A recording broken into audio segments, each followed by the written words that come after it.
Hello everyone, I am Chris Falco with Falconian Productions, and I am storytelling for...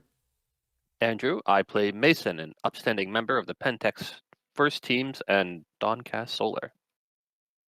Peter as Dolores Star, the Heart Eater. And Nick playing as Henry Temple, the Infernal Exalted.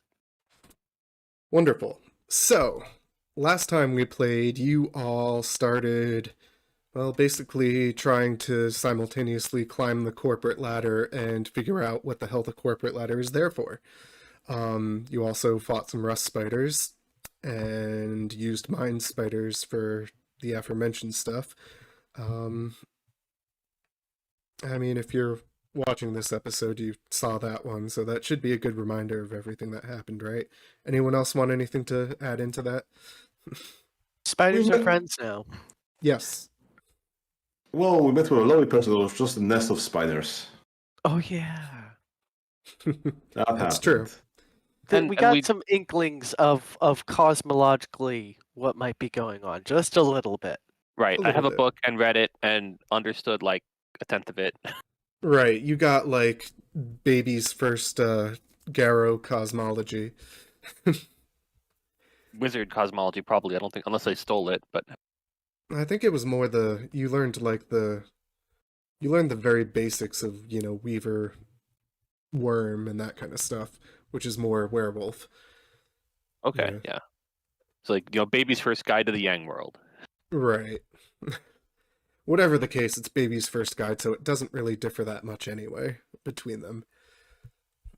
So, when we left off last time, we had an intention from Mason to summon some stuff and some solar elementals specifically to figure out if the sun knows anything about who you all are, if you have stolen power, or if you are the sun's champions, or whatever else you might have to do with Helios. Right, So, maybe nothing. right. So, we can probably start off with that. Henry, of course, could have called in some of your unlimited paid time off for the next day or two. So that you can, show up at Mason's mentor's dojo early in the morning and have all day to do this. Yes. I mean, I'm not doing any spirit summoning at all. I'm just sort of extraneous to the process. Well, you're all there to talk with whatever gets summoned. Right. Yeah, we're there just to be, on top of things and, not have to be, hear the explanations of what went down. Right. You don't have to play telephone with what's going Yeah. on. Right. Hopefully he's got a spell that translates for us too. Oh yeah, I mean, if he has enough spirit sphere to summon, he has enough spirit sphere to let you understand spirits. Yeah. The rope probably covers both. I'm not going to worry about that too much. He can do it. Yeah. It's going to happen. I'm not going to roll for him. But maybe I will see if he'll botch and put you on the paradox realm. That would be a fun departure. Surprise. I don't think we count as vulgar witnesses, so I think that's unlikely. Yeah. It's very unlikely. We're not mere but mortals. Yeah. you never know with a botch, because if it's an extended roll, if I recall the paradox mechanics, an extended roll only fucks up your paradox if you botch, and then it adds like one extra per roll, and it can get pretty wicked even with a coincidental spell. But that's not what you're actually going to deal with. So, you gather up at, what did you call the dojo? I think I wrote it down somewhere. If not, I did one moment. Yeah. Thought I did, but I don't see it there in that area. I think it's like the Heelong, which is I stole from the Akashic guidebook somewhere. Gotcha. Heelong. Dojo. There, now it's definitely in my notes. So you gather there, and from there you end up taking a drive basically out into the desert, because no one wants to try summoning an elemental spirit in the midst of the city. It either becomes very difficult because the gauntlet's high, or you manage it and you now have, a flaming spirit in the middle of the city. Yeah. Um, I take notes like never summon fire elementals indoors. Double underline. right. Yeah, I mean, if I recall, you left off basically with books from your mentor, and he was like, yeah, figure out something in there you want to summon. And basically Right. you end up with finding out that there are fire elementals that are kind of solar elementals, but solar elementals are just fire elementals, and light elementals. You're going with fire because the light elementals seem harder to understand. Fire elementals are eager to talk and eager to burn, but you're hoping you can go with the talking and save the burning for later. Okay, guys, we're going to the national park to summon the fire elemental because that's where it will be contained. I mean, yeah, nothing's going to catch on fire in the desert. Maybe a cactus if one's nearby, but that's not the end of the world. Right. I mean, we probably build it a bonfire. Like, I'm sure he has specific instructions. Like, first you take a lot of wood and you pile it up, and Yeah, we summon the fire spirit into a fire. Yeah, essentially, yes.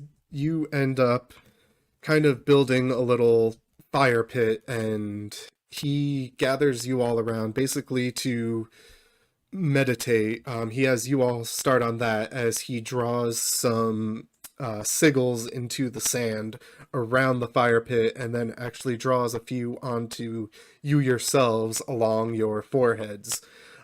He tells you that part specifically so you will be able to understand the spirit if it's one that doesn't speak English, and a lot of them don't. So for the viewers, Husky, you think about the mentor, right? Yeah, he is Mason's mentor, Kevin, who works at the dojo, the aforementioned dojo, the Halong Athletic Society. Didn't know he was a wizard when I took that job. Yes, but you learn that pretty quickly afterward in our previous sessions. Because, once your avatar is like literal solar fire, he kind of figured he didn't need to hide it as much anymore. Right. But yeah, so he has you all gathered together, sitting there, draws those, and then he sits down with you, kind of does the join hands things, and takes a deep breath. And as he speaks out afterward, it's basically a few simple words calling the name of the fire elemental you chose. And the name really doesn't, you aren't actually sure that he's speaking, a language at that point. It's just some kind of like crackling sounds that at first you think came from the fire itself. So at first it seems like nothing happens, for a few minutes or so, but he doesn't do anything except sit there and, continue his breathing exercises.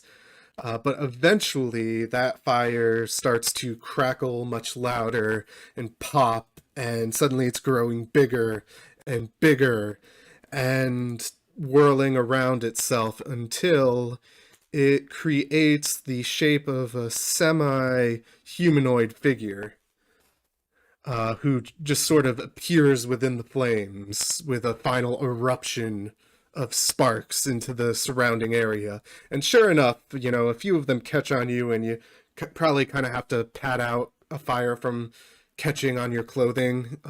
Thankfully, nothing else around you is flammable, so that's all that happens. The entity doesn't look like it's purposely trying to cause you any trouble. It just kind of happened. And it first turns to Kevin, and it sounds like crackling fire still, but it puts together in your head like you are understanding a normal language. You interpret it as saying, basically, why do you call me?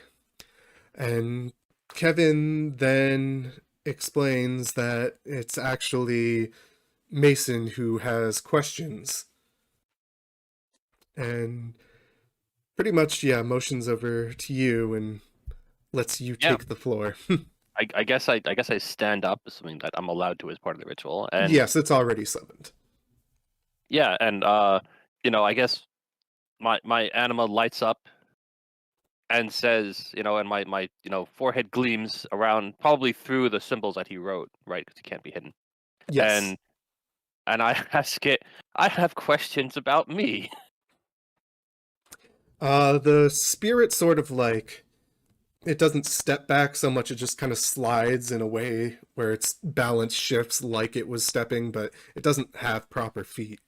It's like a humanoid form that comes together closer to the top of it than the bottom. And, after that initial bit of surprise, it leans forward and says, There's something familiar about this. Who are you? My name is Mason, and I guess like 2 weeks ago, this happened to me, and ever since, things have been different. What is this? It kind of reaches out at you, and do you let it touch you? Sure, I'll reach out a hand, I guess, and you can shake hands in a fiery way. I may need to pump some essence into Iron Skin Or it's like to concentration. reach to your forehead or something. No, it doesn't Oh, God. actually burn you. It feels warm, and you feel, that kind of heat when you touch something too hot right before it starts to hurt? Right. It stops right at that uncomfortable point, but not pain, when it touches you. And it says, you carry Helios's touch. How did you come across this power? How did you change? I hoping you would tell us. A Nexus crawl. I assume they're listed in the book, so I say a Nexus crawler Mhm. attacked us, and all of a sudden, I had this, and I was killing it. I see. You drew upon Helios's power to kill one of the most potent creations of the worm. I've never heard of such an aura before. Yes, and I've killed other creations of the worm or corruptions of the worm ever since. It's easy. It kind of stares at you for a moment, not like in disbelief. It seems like its mind is in another place entirely for a second or two. Hey, would you like me to show off how much power I have? Would you like to duel the Goku route? I mean, do you say that? Do you offer to duel the spirit? I mean, if you want, are you offering Delarius? Yeah. Oh boy. No, but after it kind of comes back to attention, it looks over to Dolores and Henry and says, "There's something different about your spirits too. Are you? No, you're not. You're not the same. But what are you two?" I have a quick check. Like, how did you have something with spirits? Let me try finding it. I think you have some equivalent of an anima flare, right? Yeah, but Makes you look like a Aurora Borealis, basically, as I recall. Yeah, I always forget to open the Black Vault folder. Like, I feel the revulsion of spirits or whatever. It's not necessarily that they feel revolted by it, but like, I definitely feel not welcomed by them. Yeah, you probably feel kind of like scrutinized in a bad way more than it just being a question, but Wait. Spirits of all descriptions allegiances dislike her on sight. Oh boy. oh really? So, as the spirit, studies Dolores, it starts to look less and less friendly. It starts to look at her like It starts to look at her like something's wrong, like you're someone who just spat on its face. Like you aren't of the sun's power. You feel like an abomination. How dare... It turns to Mason at this point and says, how dare you disrespect me by bringing a creature like that here? Oh, nice to meet you too. This is. I mean, she's had this happen to her the same way this happened to me. 2 weeks ago, she just worked in the supply room counting pencils.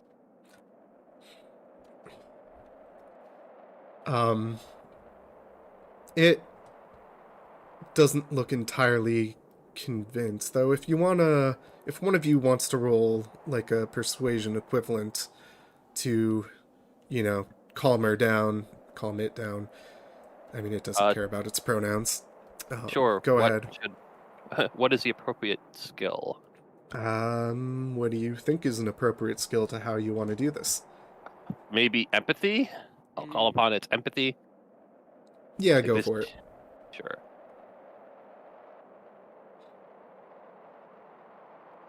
Wow, 5 successes. That was sheer luck. I don't have an excellency for that or anything. Yeah. So yeah, you basically said that she had no idea what was happening, more or less. Yeah. Same just like oddity me, happened to her too. Sorry for everyone watching as I keep clicking other windows on top of this one. It's an ADD thing. Anywho, yeah, she looks over at Henry and kind of crackles a bit, like and lets out a sound that is also a crackle, but you interpret it kind of like an annoyed growl, but one that's like giving up on it. Like, fine, but don't expect hospitality anywhere you bring her. And then it turns back to Henry and says, what about you? Yeah. Yeah. I'll let my anima flare, I guess. Kind of just let it go. All right. And you've got the green sun kind of deal, or does yours look different?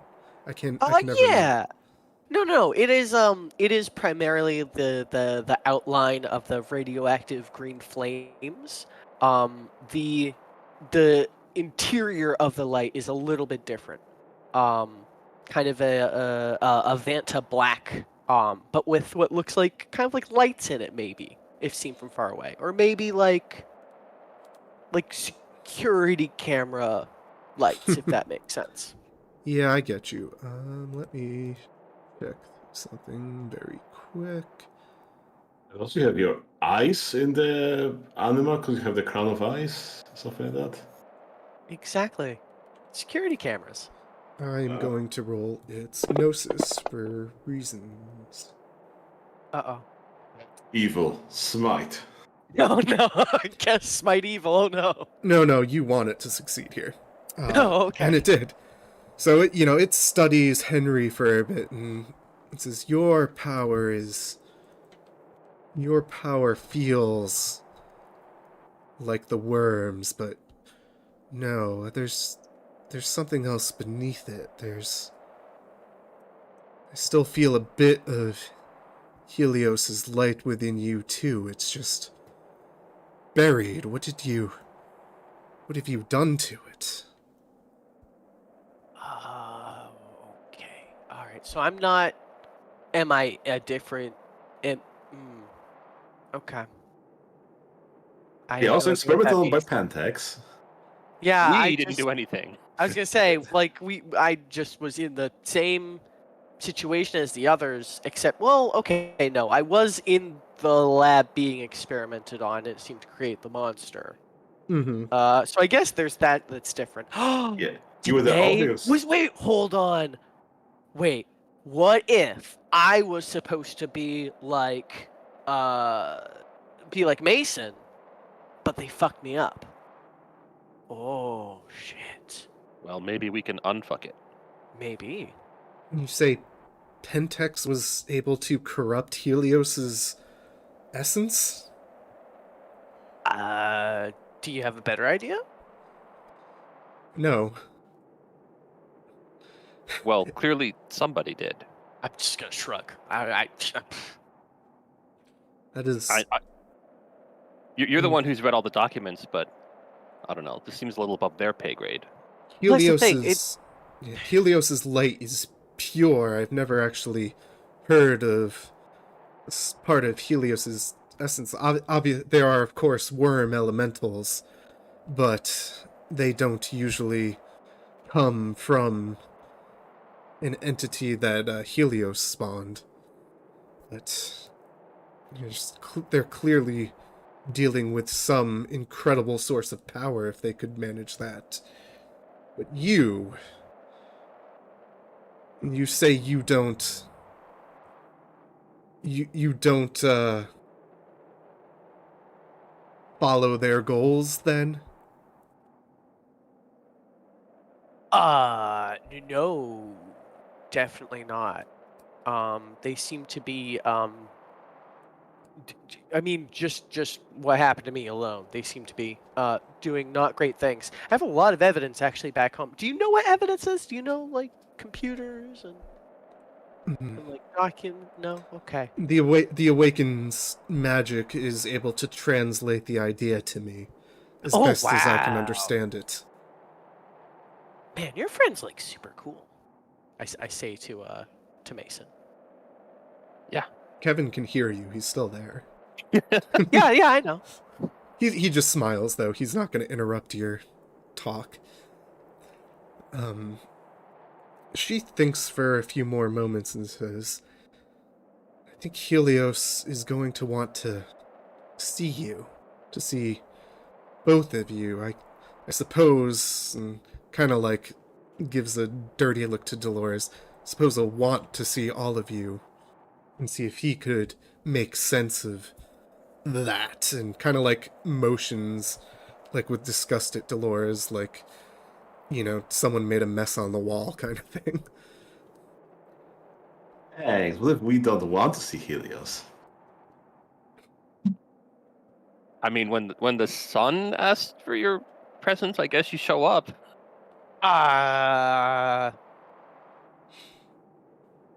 Like, we're going to the sun now? Are we going to space? Not if he's gonna be really upset with our good friend Dolores here.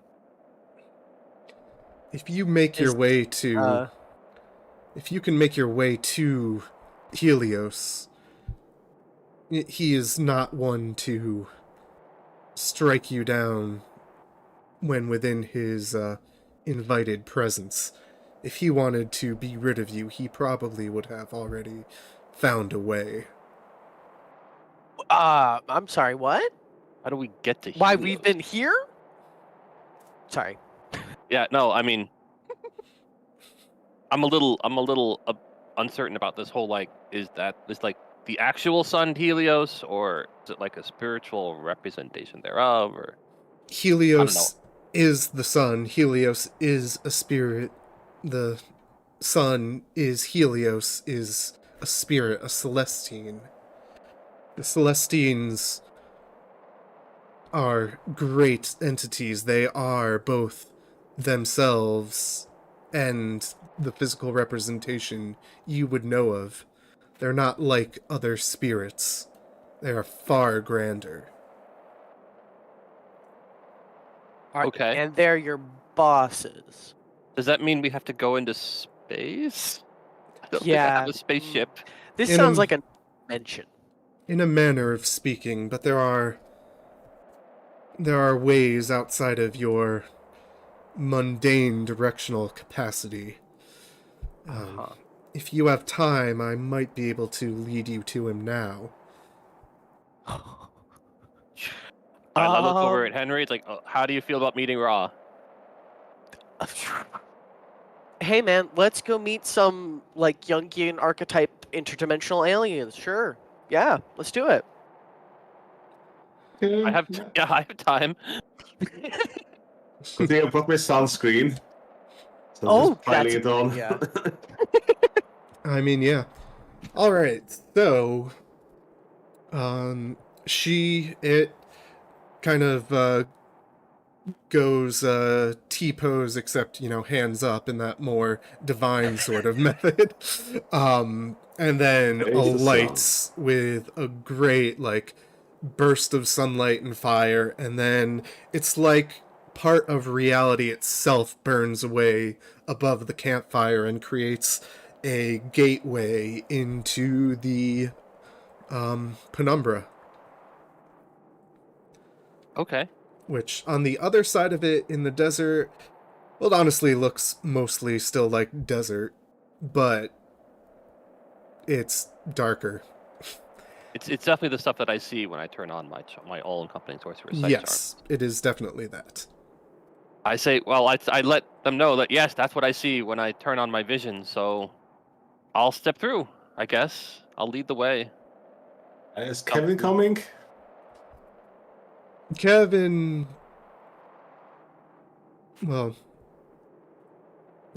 basically asks if you want him to come. He looks a little uncertain.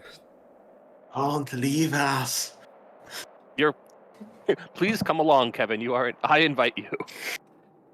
However, For a ride he home, says no. maybe. Yeah.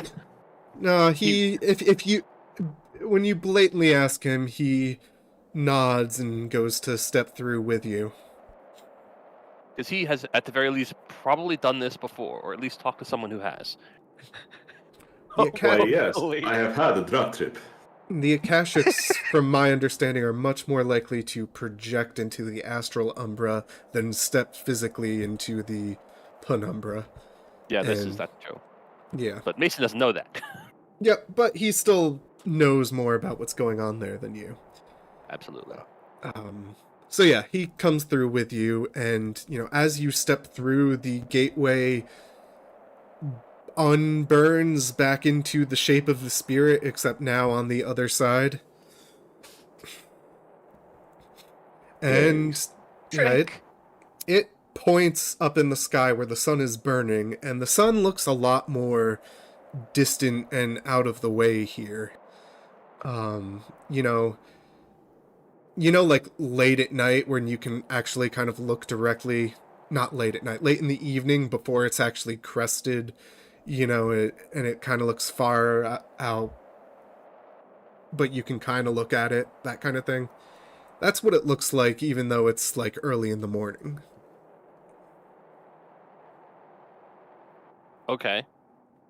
So is there a road to the sun, or what? Yeah. Yeah, that's a good point. We can't fly.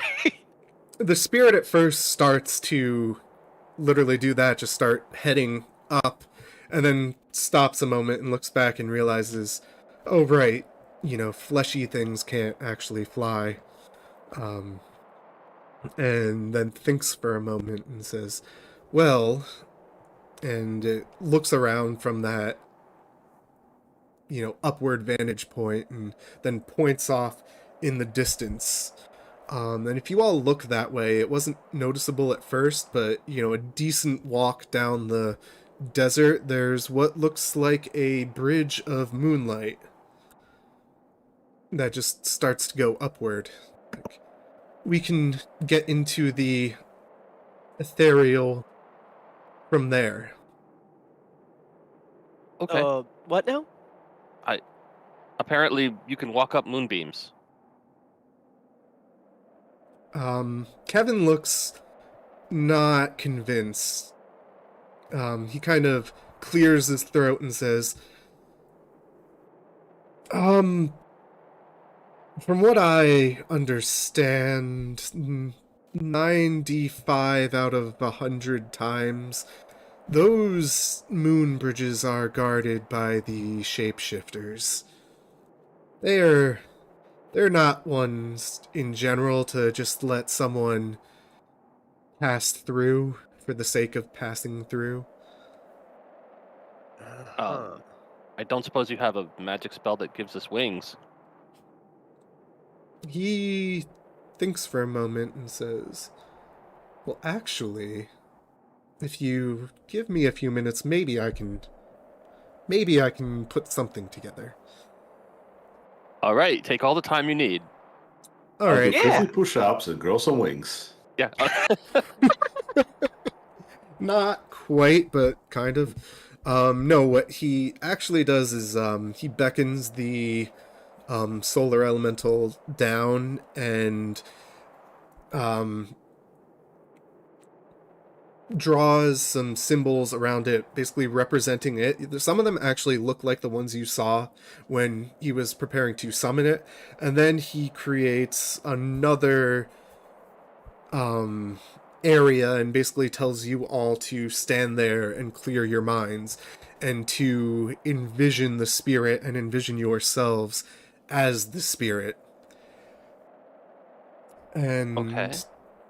then he comes over and he presses his hand to each of Mason and Henry's chests. No reason for choosing you two for that with his two hands. And, well, he tries to cast a spell. I'm actually going to roll this one, because we're in the Umbra and interesting things could happen. Whee! Please don't explode, Kevin. Alright, and... Please. Okay, he definitely does not explode. So, he chants something. It basically sounds like a very old language.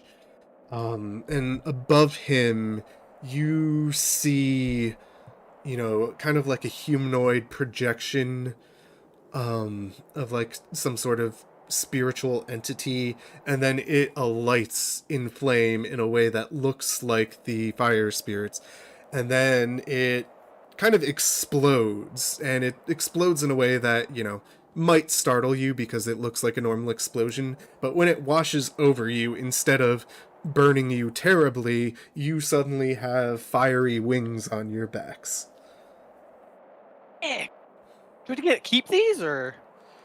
He shakes his head and says, they're only going to work here and only for about, let's see, there's 3 of you, 1, 2, only for maybe a day's worth of time. Then we better get moving. How long will it take us to fly to the sun? Okay, so the 3 of us have the wings, 4 of us, 2 of us. Who gets the wings? You all have wings. Okay. Did Kevin give himself wings? That's important. Yes, he gave himself wings because he knows. We all have wings. Yes. But yeah, the fire spirit actually answers when you ask how long it takes. Like, Helios is not as far as you think. He is simultaneously deep in the deep Umbra and yet just above us. Oh. Okay. Okay. And then it starts to fly upward again and kind of expects you to follow. I will see if I can get these wings to work. I flap them, think real hard. It's basically like a new appendage. It takes you a moment to realize how your brain connects to it, but with a bit of, it doesn't take too long. As soon as you tell them to flap, they're magic. They just kind of start carrying you upward where you want to go. Sick. I'm gonna enjoy this. If there are any clouds or anything like that, I'm gonna dip in and out of them a little bit. Like, yeah. Yeah. Hell yeah. Sir, please stop going to me. I mean, yeah, one of the clouds, if you do start dipping through too many clouds, one of them probably does kind of give you a dirty look. But eventually, as you start moving up through the clouds, you feel like you kind of entered a new place. Like, your brain resets in that way that you forget what you were doing when you head into the kitchen because you're in a new location. Dream logic. Yep. Well, not quite. I like that.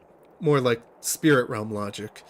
And you find yourselves above the clouds, which suddenly are solid beneath your feet, even though you just flew up into them.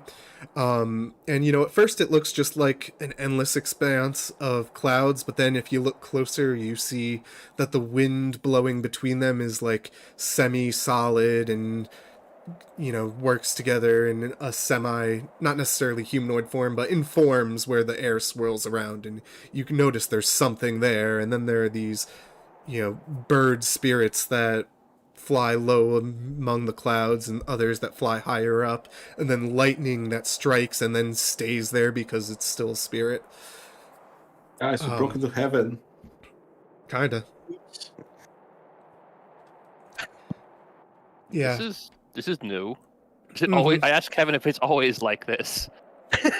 Let's see, how much does Kevin actually know about the Middle Umbra? How many mentor dots do you have? I think it's like 2. He's not an amazing wizard. Yeah, that's why I Poor limited. guy. Well, I have him as a disciple. He's got to have some cosmology if he has spirit, so... No, that's too many dice. Put those down. Actually, let me roll from the template. That'll be easier. 5 sounds right. Okay, 2 success. So yeah, he says, from what I have read, this is the ethereal realm, so yes, this is both a distinct realm within the Umbra and also the sky everywhere in the Umbra. You get there as we just did by going up. Yes, it beats Yes. walking and then persuading shapeshifters to let us pass. Yeah, that's usually Yeah, where the sky correct. is. Yes. The fire spirit then points up again, and the sun again looks distant, but clearer now, not behind clouds, because, well, you're above the clouds. Kind of up into the night sky, except for that globe of sun. It says, there's Helios. It's as simple as going to him. Lead the way. I was gonna say, yes, please let him know of our arrival so that we can He knows. formally introduce ourselves. He knows that you're coming to him. Trust me. Oh, already. Okay, great. As you can see him, he can see you. They But call still, me all-seeing Eye of Ra for a reason, right? Man, that's So, anxiety but- provoking. either way, the elemental does start flying in that direction. I don't want to get stuck here without a guide, so we will also follow. Okay, so as you start to fly towards Helios, he looked incredibly distant, and it looked like nighttime, but all of a sudden, as soon as you start to fly in that direction, it is, noon in the summer. There's light everywhere.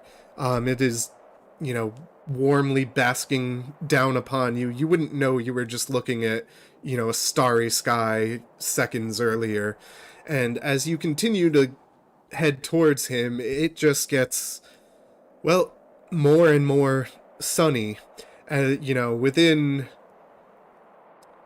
Well, it's hard to explain. You feel like time is passing by in the span of, minutes, but also if you think back over the journey, suddenly you're remembering hours and hours. Is the best way to put that. But still, as those hours technically pass, that noon sky becomes sun expanding outward and this holy light enveloping and warming you. And Mason, this feels a whole lot like when you exalted that light that just kind of came from everywhere and yet still had a central point you were heading towards. Okay. So thumbs up for me. Yeah, Dolores, you hate it. It is the judgmental eye of Ra watching you, expecting you to slip up. Henry, you probably don't know how to feel. It feels like it's judging you, but not as immediately harshly. It's like scrutiny.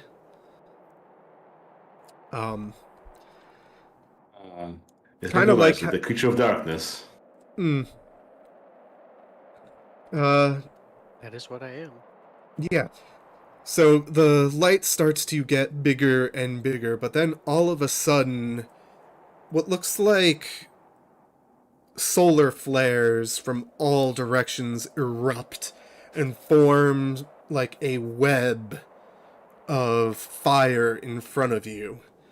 And the fire elemental guiding you just passes through it, but then looks back to you and says, "You do need to prove your strength to be worthy of Helios's time.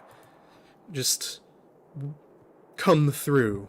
You may turn back at any time, but, well, obviously you cannot talk to Helios if you turn back." All right, I will trigger Iron Skin concentration, and I assume she means like burn yourselves on the fire. So It means, yeah, pass through those flames, and, when you get close, they feel like they're going to hurt, not like it was limited like touching the elemental was. sure, but I have Iron Skin concentration. I'm a soak monster. I will soak it. But, Okay. I'll spend So- 2 essence on that. I guess my anima's probably flaring, so Yep. Okay, so you can go through first. So, why don't you roll me your soak? Let's see, your solar, but you're only essence 1. We'll say 4, or roll soak 4 times, and I will Alright. tell you how that goes. okay. I'm not going to count my armor for this. I'm pretty sure it wouldn't apply anyway. Your armor does but- not apply, you are going through fire. That puts me at 12 soak. DC, and what's the DC to soak this? It's normal. Oh wait, Okay. no, actually it's not. It's actually difficulty 9 as a base. Okay. Oh, And I believe I lower it to 7. Wait, is that the difficulty because it's ag damage or just whatever? It's the special- difficulty because this is Helios and he needs to know That's that what I you thought. can Okay. take it. Okay. I had to reread it at first. And how much damage am I soaking, by the way? I was going to tell you once you are done rolling. Okay, Even though you're rolling them all, you can stop going through at any time, as I mentioned. Yeah. So I double tens on this, Actually- so that would be 6. Okay.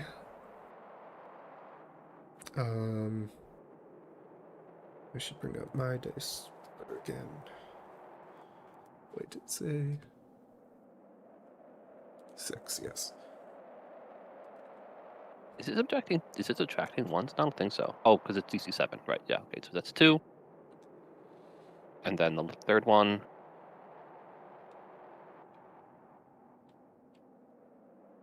is 10, Mm-hmm.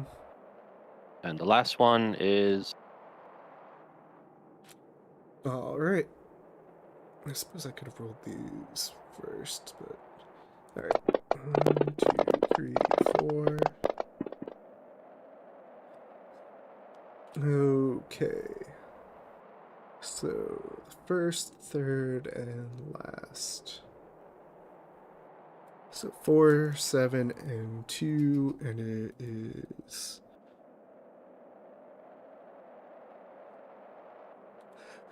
don't think Okay, it's any you damage. take 1 aggravated damage on that last one. Basically, as you start to push through the web, it burns, but your exalted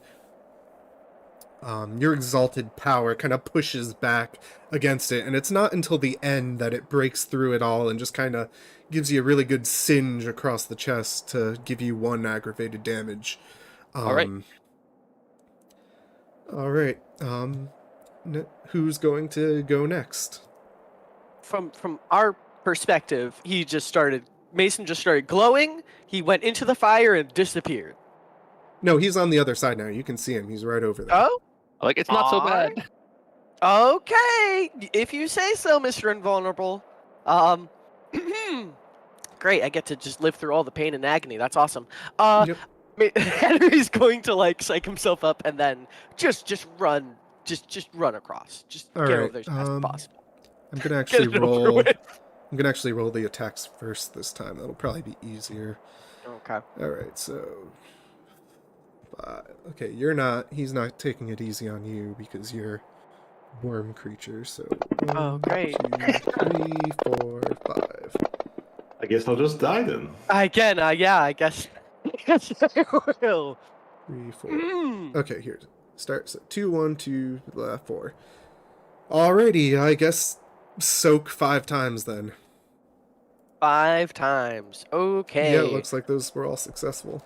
And the base difficulty is 9? Yeah. If you do have any, like, perfect dodge type deals, that would technically work, or Oh, if vulnerability to solar fire, or things like that. If Um, only I did. Yeah. Like I Um, said, the base difficulty is 9. Quick question for you. I'm sorry, just in terms of like the time scale. Did we get our essence back and stuff like that, or?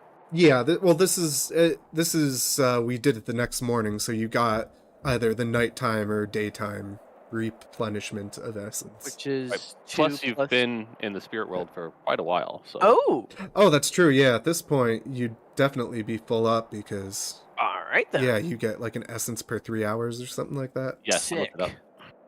All And yeah, right. you basically just spent all day coming to see Helios. You know, like I Okay, said, that makes it sense. seemed like minutes consciously, but now that you think back, you have memories of doing it for all day. Yeah. Okay. So, I'm soaking 5 times. Yes, you are soaking 5 times, because apparently 1, Helios hates you. 2, 3, 4, 5. Oh, baby. Oop, oh, there we go. Okay, so 2, success- 2, 2 botch, 2, botch. Alrighty, so that means 1, 1, 3, How much do I take? 5, 6, 7, 8, 9. Can you take 9 ag?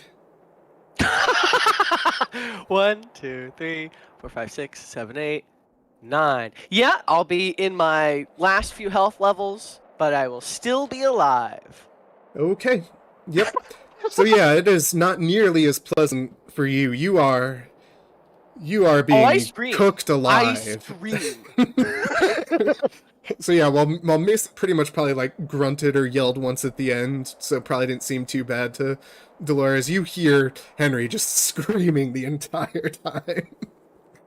I collapse onto the other side and look back, looking basically like a charred corpse. Yeah, And you through pretty a much crispy mouth, yeah, opening my crispy mouth, I'll say, "Are we sure Dolores is gonna get through that? Are we sure, guys? Oh God!"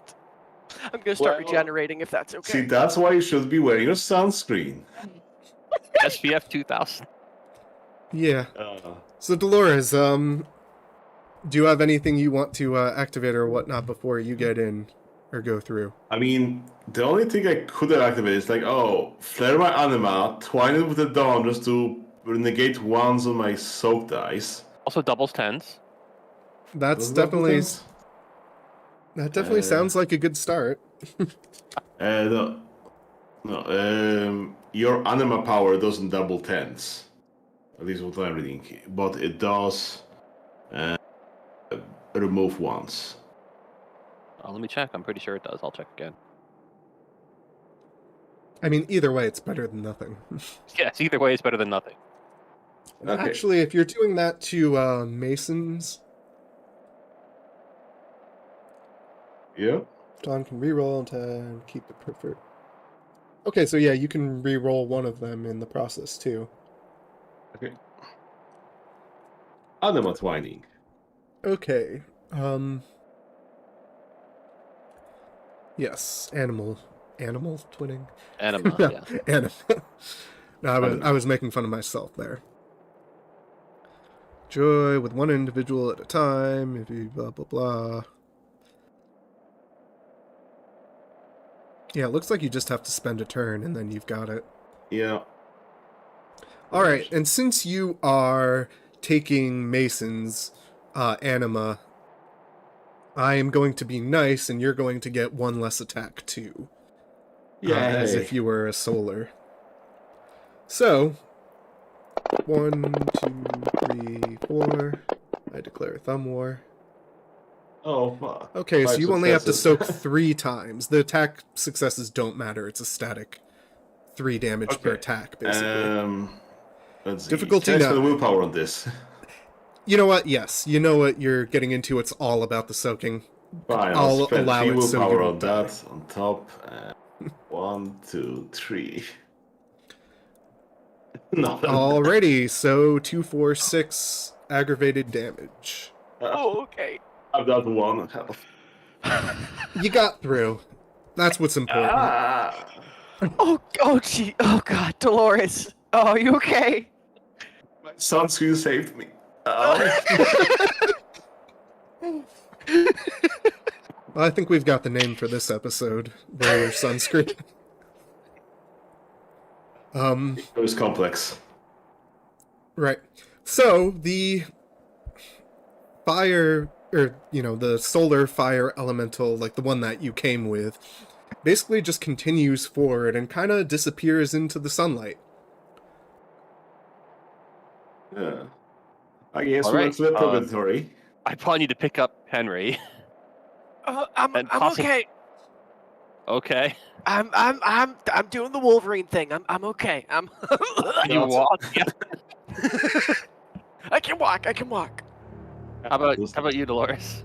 I think I'm technically incapacitated. I think that's my last open health box. So that means Crawl. you're basically crawling along. I guess Henry and I can support Dolores. Oh, Jesus. This was a bad idea. Mason. I think What that's what if the sun guy decides to just nuke us now? I'm sure he would have by now if he wanted to. Great. Awesome. You just I think the Employee Handbook calls this the gauntlet, as in, the old-timey beat you over the face with your club's gauntlet. Oh, and speaking of, Kevin doesn't try to go through. He is not an Exalt. He would burn to death. He tells you he will wait for you. No problem, man. Thumbs up. Thanks for this getting us this far. Right. So, you head into the sun? Yes. We came all this way after all. Alright, so as you head into the sun, you kind of like your directional sense changes, and then, instead of flying into it, you're suddenly kind of standing on it. It's like a warm surface. Yeah, go ahead and regen all you want. It's very comfortable now. This is like, if not for the fact that you've got burns that don't want heat, it's like tropical paradise levels of heat. The humidity doesn't bother you. It's great if you aren't sporting 3rd-degree burns. But then you notice that the area kind of shifts and churns, and suddenly a giant fiery citadel that looks like it's kind of made out of stone and kind of made out of the sunlight and kind of made out of spiritual materials you couldn't possibly put a finger on. It just erupts in front of you and like to left and right, and like not exactly around you, but it's so big in front of you that it feels like it's all around you. Guess we found his house. Aren't you glad you came along to see that? Knock, knock. That's pretty cool. Thanks to the magic on you, you understand that the building itself starts to speak and says, "So, you are the ones bearing my essence." Yes. I'm going to Henry. Yes, him. You're all still flaring, right? Like, yeah. Well, Probably. Yeah. I mean, I have to Technically- say, Anima wanted to work, so. in Exalted versus World of Darkness, your animal lasts 3 minutes per Right. essence rating. But we're using the rules where you can turn it on and off at will. And it. You're all still let you- flaring. That's... Yeah. So yeah, basically it's kind of hard to explain how this looks, but the kind of like part of the essence of the building wisps out at each of you, and you feel it touching your anima, your soul. It is probing at you, it is worming in there, it is getting very familiar with you. Ew. Approach to the wrong limits for this or something. Does. Sorry, what? Approach to the wrong limits for this or something. Can't let my guard down and they'll get me. I mean, it's I'll up just- to you what you wanna... I'll just mark a limit here. Probably a good idea. I mean, unless you wanna tell Hyperion to fuck off. It's up to you. No, that's fine. I'll take a limit. Okay. Alright, so yeah, you all get a good feeling. And it's... I mean, you get the spiritual equivalent of a, just a contemplative sound, and it must be like, again, thinking back, like an hour that took a few seconds to you consciously before he actually starts talking again. I am remembering something. There's something about all of you in a way. And then there is a rumbling. It's subtle at first, but then the sun itself is like erupting upward, and that building crumbles down to nothing. And then in its place,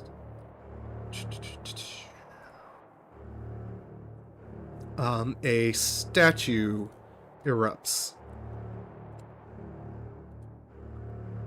That looks kind of like that.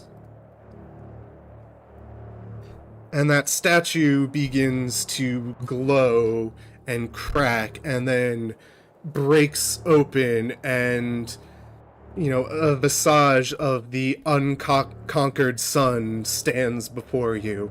And all of you on some level, but especially Dolores with all your past lives, you feel like an ancestral memory triggering. You don't know what it means, but you know it means something. You know this is important. This visage in front of you. This probably triggers some flashbacks for me with my flaw. Oh yeah, you have flashbacks. How does that work mechanically? Let me copy paste that. Yeah, I forgot to open your sheets. So many things to open. So many things, so many things. Alrighty. Ooh, yeah, that is. Yeah, I shifted that other reality.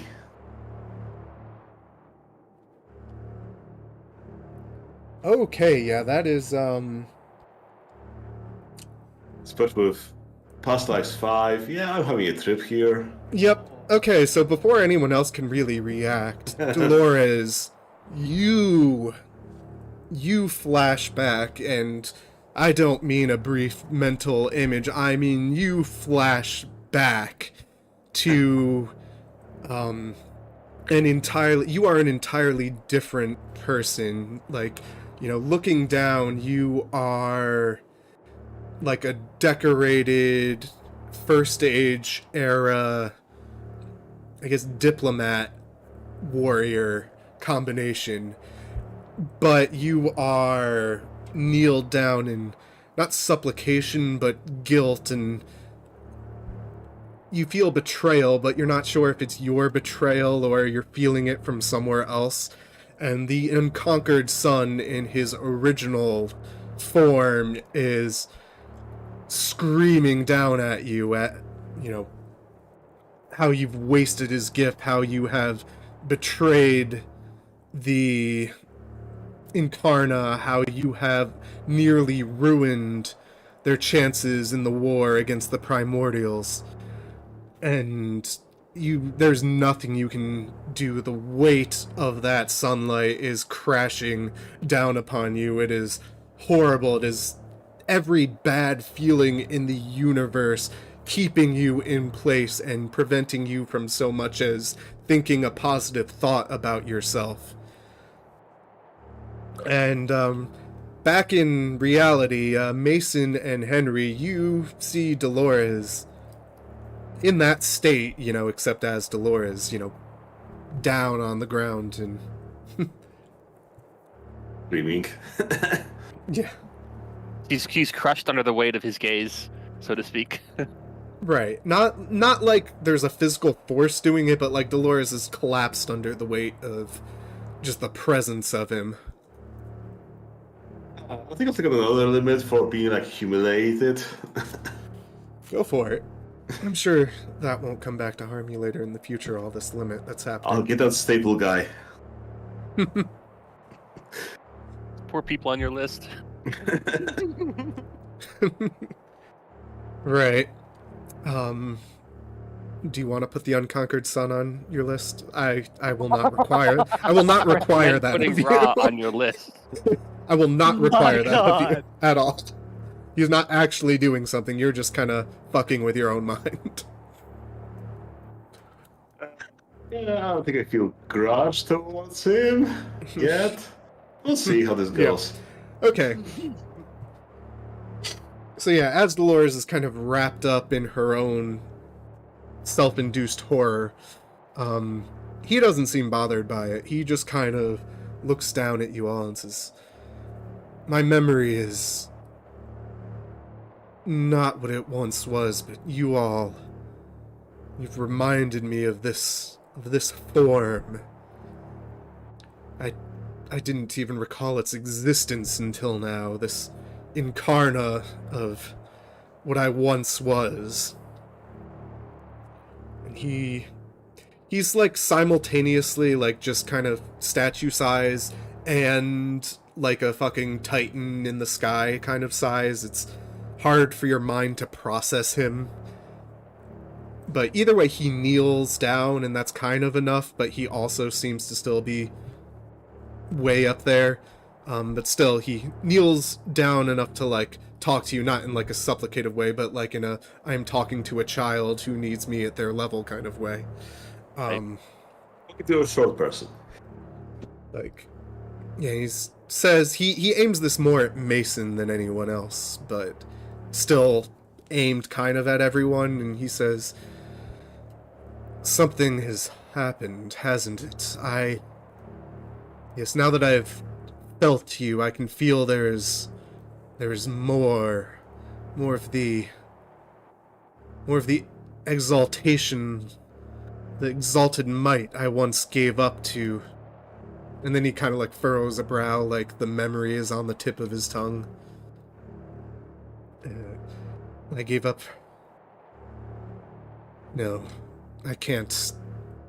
But this is important nonetheless. You and he pokes you right in the chest, Mason, and then does the same to Henry, kind of like with his bottom left hand. Like it's an aside almost. Not just Dolores with his foot. And Right. Dolores, he realizes, is kind of out of commission at the moment. I assume he's not wielding his perfect artifacts either. He's wielding, like, he looks like he has those, but he doesn't actually have those. It's just, spirit vision, spirit, Right. Appearance kind of thing. A vision of what was. Right, exactly. Those aren't actually there, and he would not actually be as powerful as the Unconquered Sun. He'd Right. still be a fucking Celestine, but... Yeah, he's Earth's son and not the sun. Right. But yeah, he, this is important. You are back for a reason. Something is happening in the world. The wheel of ages is starting to turn, but it doesn't have to. I think that's why you're here, why all of you are here, why some of you, and he kind of gives like a half dirty look to Dolores. Not that Dolores can really process it apart from the, chiding she's receiving, ages past. But, like, some of you can uphold the power that you received long ago, while others of you can perhaps make up for what's happened to it. And he looks more at Dolores at that, but Henry, you kind of get a little side eye too. Like, Dolores is the one that got like kicked out of the family. Henry, you're the one who's like, You're the bad child. yeah, you're in jail, but your parents still visits you, that kind of thing. They pay your bail. they fill your account in prison with so you can buy candy bars. Oh my Right. god. You know, he hasn't given up on you. He thinks you can I turn see. yourself around. Dolores, it's like, yeah, you can try to turn yourself around. I'm not going to stop you, but You're dead to me. yeah, Jesus. you are you, Mason, are the chosen of the sun, and you, Henry, you were once my chosen, but you were stolen away from me in ages past by, again, the memory on the tip of his tongue kind of look. There's more time has passed between then and now than I can truly process, even in my form, in my ageless essence. It is as if reality itself has changed. And, you know, he kind of wraps back around to the point he was making. But yes, you are back for a reason. You're all back for a reason. You are where you need to be. You appeared there because you need to be there. You need to stop the wheel from turning, because the next time the wheel turns, it will fall into the void. And there will be nothing left.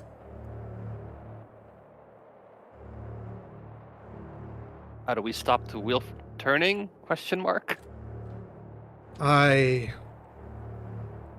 cannot tell you.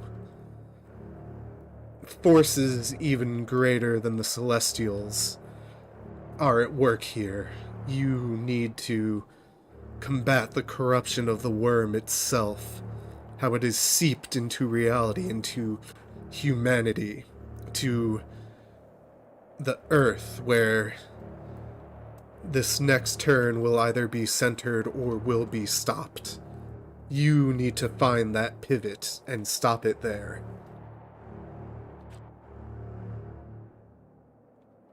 I look over at Henry. The Wheel of Ages, you say? The Wheel of Ages, yes. And it comes closer every day to Doomsday. Yes, the gears are turning, and once the wheel itself falls, there's no turning back.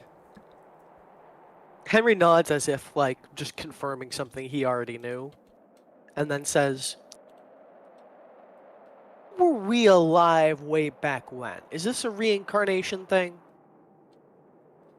Yes, as you would understand it, yes. My God, you gotta be kidding me. And But I'm not... Okay, hold on. But how? kind of like tilts his head. What do you mean, how? I mean, what's the process for it? Is it like a mind upload? The essence, the corrupted essence you in particular carry now, also carries a part of your soul from a past life. And it is the same essence, or you have the same soul that you did then. It has just linked up where it was supposed to be. You have become whole in your unique manner of being whole. Kind of some distaste to his tone there. Can Henry here be fixed? Is there a way to I sort of like make a wavy motion, like on indicating his green fire? Is there a way to that? Yes, but I would not Great. begin to know how. He is still in that form because I was never able to turn him back. That is another mystery for you all to solve. But you're the sun. Yes, All right. I am. We'll look into that. Okay. Okay. So, follow-up question: if we're going to combat the worm, what is it? he kind of like tries to he takes a moment because he needs to put this in, terms that little baby squishies can understand. The worm, Small spirits. right. The worm is the current embodiment of the forces of entropy. It is a corrupt creature, a spirit that makes, well, to be honest, makes the Celestines like myself look like you by comparison. Okay. In its current form, it has been choked and changed and has grown cancerous, I suppose is a good equivalent word for you. It is growing in ways it shouldn't, because entropy should not grow. When entropy grows, it corrupts, because that is not the nature of entropy. Entropy is just disorder. Entropy is disorder and dissolution, and eventually the end of all things. Everything must end, or the universe will not work.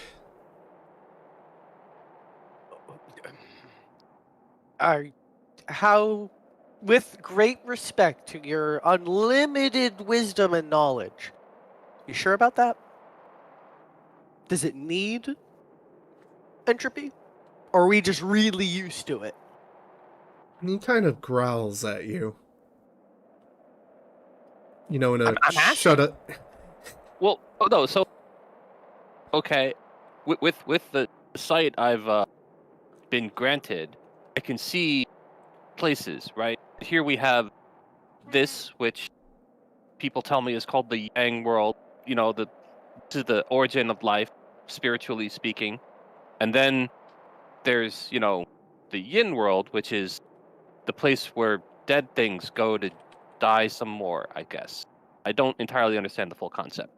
But why would there need to be a spiritual, which is to say a Yang representation of entropy, when it's already got a place in the Yin world?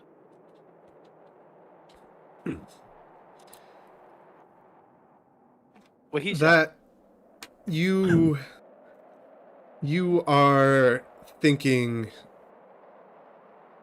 in fewer dimensions than you should be, is the only way I can really explain that to you. Okay. I guess time for some more studying then.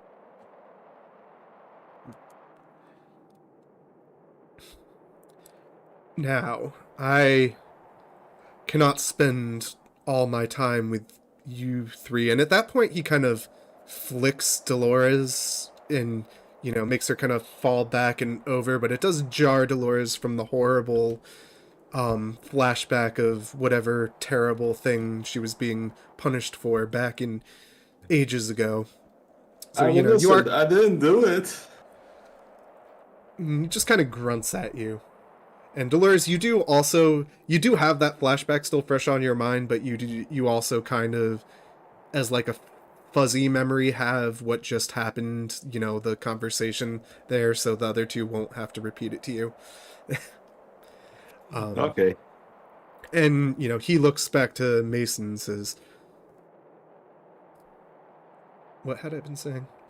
He looks back to Mason and says, I can give you one more thing before I have to give my leave to you.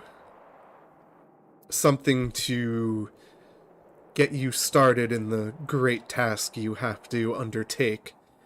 And he puts forward the hand that has the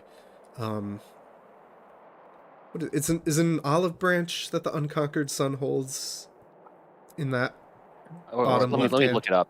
Yeah. Whatever the case, he holds that branch out to you, and then that branch, the visage of that branch, of course, burns. But amusingly, it burns into not a physical, but at least an ephemerally real form, say that 5 times fast, as basically a pile of glowing dust, which he hands to Mason. I accept. Yeah, you do. I mean, who the hell's going to say, no, I don't want that to something the fucking sun gives you? Yeah, it's a laurel branch apparently. Okay, Laurel Right. Branch. But yeah, with that, he vanishes, and you are back with Kevin. Outside the gates. Yes, outside the gates. You don't need to go through again. Wow.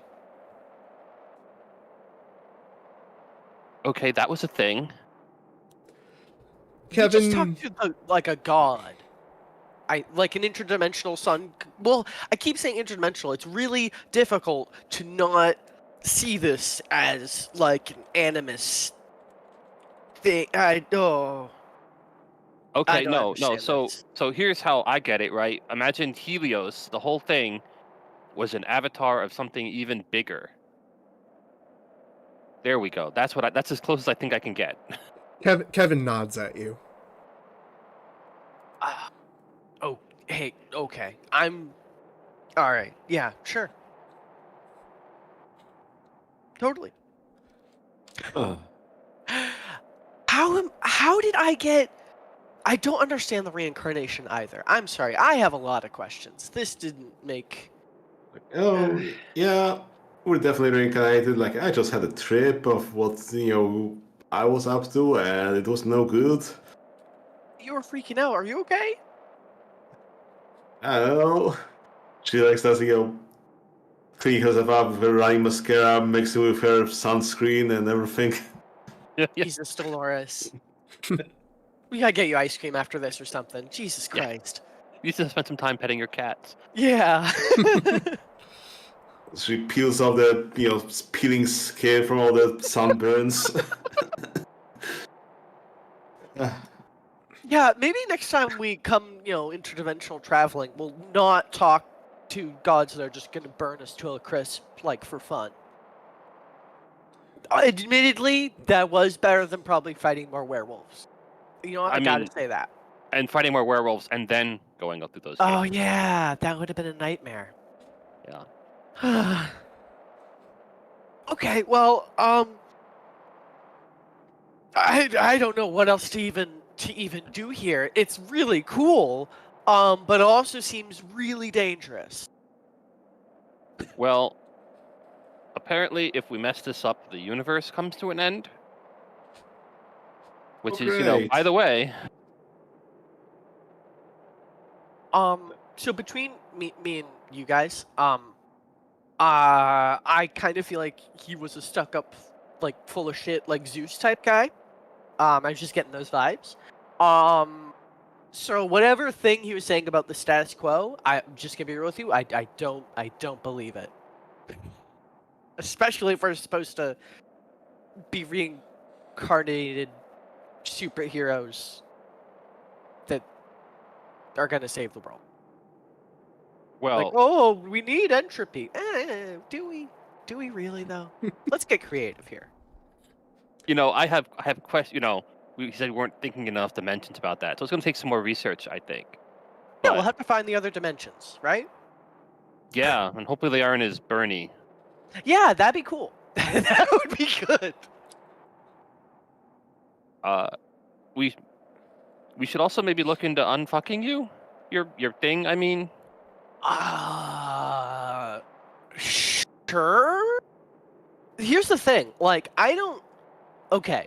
Like, have I been? I mean, you don't know me that well since after this happened, I guess. But like, I don't think I'm like weird.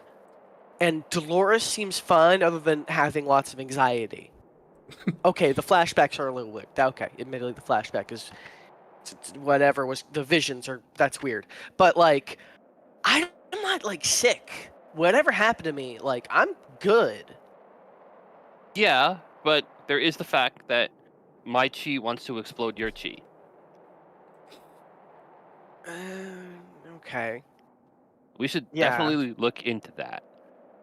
All right. Yeah. I mean, look, I'm not gonna say no. Like maybe this is gonna give me cancer in 10 years or some shit. Yeah. Right, yeah, we we don't know what the long-term side effects of this are, and let's go out on a limb and say that if we are reincarnated superheroes, our previous incarnations fucked this up. Yeah, apparently. Apparently. I don't even know where to begin with that. He seemed disappointed. I mean, I definitely fucked everything up. He hated me last time. Wait, you know for sure? I mean, can you trust spirit visions? I mean, it was a very deep, guttural hate and so on, very vivid. I mean, remember everything about how much he hated me then? Oh. Like, if I'm sure about anything, yeah, that's the only thing I'm sure about. Well, that fucking sucks. Yeah, I wasn't an asshole. Yeah, Well, okay. maybe- So maybe that we can cements make my up for it. position. Yeah, what? Up to him? Well, okay. Come on, Let's just. Mason. Someone said, by the way, if you don't prevent the universe from being destroyed, everything is gone. That would be bad. That universe is where you live, you know? I don't disagree. I'm just saying he is an asshole. Like, I'm confirmed. You know what?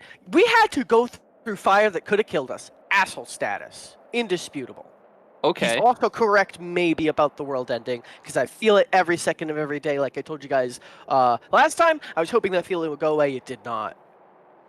Yeah. Also, I think he was. I'm going to go with disoriented. Like, so when I say he was like an avatar of something bigger, right? It would be like, you know how you can have superpowers before you actually had superpowers? Well, you had superpowers in your dreams or whatever, and then you'd wake up and you couldn't remember how to use them. And that was really annoying. He felt Yeah. groggy. Sure, yes, okay, interdimensional super being still, but But like something else too? yeah, or like, you know, for all his dimensional super beingness, he's a lot weaker than he used to be. So what did he give you? I don't know. What I look at have I still got this dust in my hands? Yes, Take a look at it. Cool dust. it is. It is basically glowing ashes, is what it looks like. I won't even make you roll awareness. It is clearly very, very supernatural, but you'll need some sort of power if you want to know exactly what it does, or find someone who can look into that kind of thing if you don't Yeah. want to. Exalted. Well, that's gonna take some investigation. I'll show it to Kevin. Maybe he can just recognize it as like, you know, oh, those are sunspots or whatever. But He does take a closer look at it, and he touches not the ashes but your hand, like from beneath, Mason, which that's not exactly uncommon for him. right. Whoops, too many dice.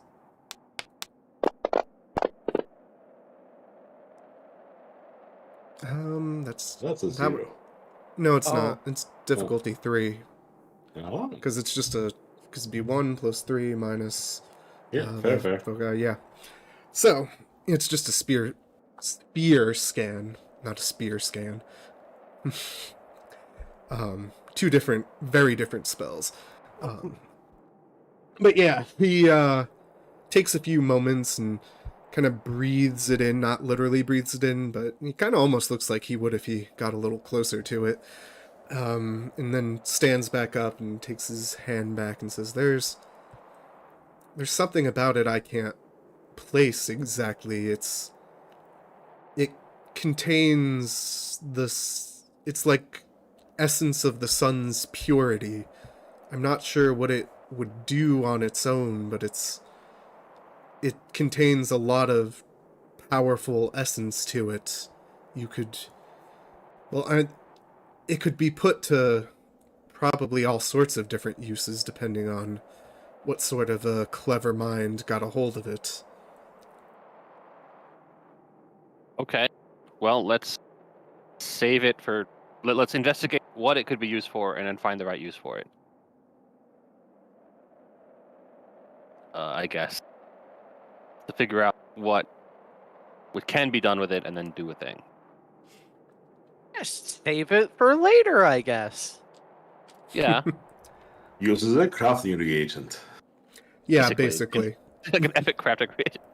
That's basically what it is. Whenever you get any of the cool item creation charms or whatnot that needs specific reagents, it'll work for any type that does anything related to, like, purity. Neat. Okay. I assume that no more fire guides have appeared to show us the way down. Well, we can fly. The way down is easy, just fall. Yeah, Kevin points and, like, points down and says, yeah, from my understanding, if we just go down, we'll get back to where we came from. And then, Okay. are we gonna portal home? How are we getting home from there? I can manage that. Oh, thank goodness. Okay. Okay. This won't be like a Rip Van Winkle thing where we show up and it's 25 years later, I hope. Not usually for these realms. At least since you went to see... I guess he probably wouldn't know the specifics. Yeah, He just this says, is yeah, the not time usually for realm. these realms. The middle Umbra is usually closer to human time outside of specific situations. Okay. And Good. yeah, he starts to lead you all down. Yeah. Woo! Fly through the clouds again. Give the like double middle fingers to a cloud that's mad at me. Have it chase me all the way down. Run into the portal. I mean, it Good won't time. chase you all the way down. Eventually it starts Oh, to get okay. uncomfortable with all those, smaller building spirits. Like, it's cool with the, skyscraper type spirits, but, once it starts seeing, like, little house spirits and stuff, the kind of little gas stations you might find out near the desert, it starts to get uncomfortable. Like, oh, there's a lot of ground around here. Perfect. I don't understand why it doesn't follow me, and that's okay, because I just shout at it that it's a coward and to fight me. That's a Kevin? recurring theme with you, isn't it? I know. Really combative. Kevin asks you not to taunt the sky. Okay. All right. Fine. Oh wait. Okay. I don't want the whole sky. All right. All right. Let's get out of here. Do not taunt Grandfather Thunder. Oh, is that his name? Great. Yeah. Let's check if you all get sent to a paradox realm. I feel like having fun with this. Oh, great. Let's Good see. difference. What would the gauntlet be here? I'm going off memory. I'm pretty sure you need more than that even here. Alright. Lots of Yeah, I things. think you're good. No botches. Yeah, so, it's a lot like the spirit summoning rite, and, eventually the final part of it, you don't actually go through a portal this time. It feels like you're stepping sideways even, rather than a typical step. Sideways Oh. across dimensions. Do you get bothered by the Avatar Storm? No, we're not. The Avatar Storm was a very short event that is done with and will not come back. Good for him. Because That's good fuck for the Kevin. Avatar Nice. Storm. He'd be in trouble. If any Mage Revised developers ever listen to this, fuck you for the Avatar Storm. Damn. What happened there? Just that, Mage Revised had the Avatar Storm where, mages and only mages for some reason got, like, their souls shredded when they tried to step sideways. And nothing else at all, werewolf spirits, if story a short, fucking the technocracy did if it. a person, like a normal person, stepped through, No some problem. magical portal, they wouldn't have a problem either. That only awakened mages, which was such a stupid thing. Well, they have a And reason for it. But the reason was the technocracy did it. Yeah, The reason was the technocracy did something that shouldn't just have fucking affected mages. It was a fucking ghost nuke. They took everybody's eyeballs, ground them to dust, spread it all across the atmosphere. There, you'll be observed I mean, everywhere. Like, I don't want to They released rant. I don't want Yeah, to they rant released too much in the midst of this, but my feeling was it should have been a short thing that affected everyone. Like, for this specific Chronicle book, it is a thing that you have to, fix or at least deal with. You know what I mean? Not something that's part of the overall meta plot for years. Anywho, back to this game we're actually playing. Yes. You are back in the desert. What do you, it is still morning, which makes you suspiciously feel like it's the next morning. Do Yeah, you want to got go my- to work? Get out my phone and check my clock. It And- is the next morning. The phone was with you. So I'm probably fine, but how are Dolores and Henry feeling? Give I me a don't want couple any- minutes, I'll be fine. I don't want any of this desert getting into my fleshly open wounds. Yeah. I started to blister. I mean, if you all want to have a couple of Henry-influenced paid days off to recover your wounds, I'm not going to make a big thing of that.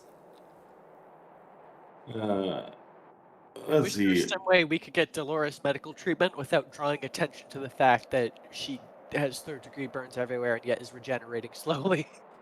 No, Not sure that how to you deal know with that of. problem. Not Yeah. unless one of you has a supernatural hospital ally. Which I don't. I think it'll take me 9 days to heal up. Oh, jeez. Well, I mean, I can just we can just, have a downtime thing in the meantime if need be. I could be walking around all burned up, singed up for the next couple sessions. It's fine. It's fine.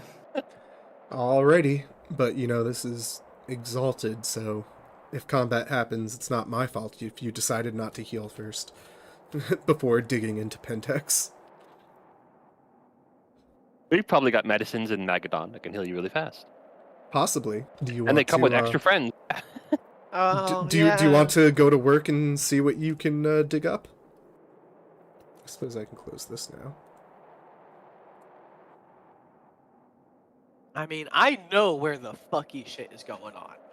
Because I have all the data on that. In terms of the yeah. medical stuff Magadon's doing.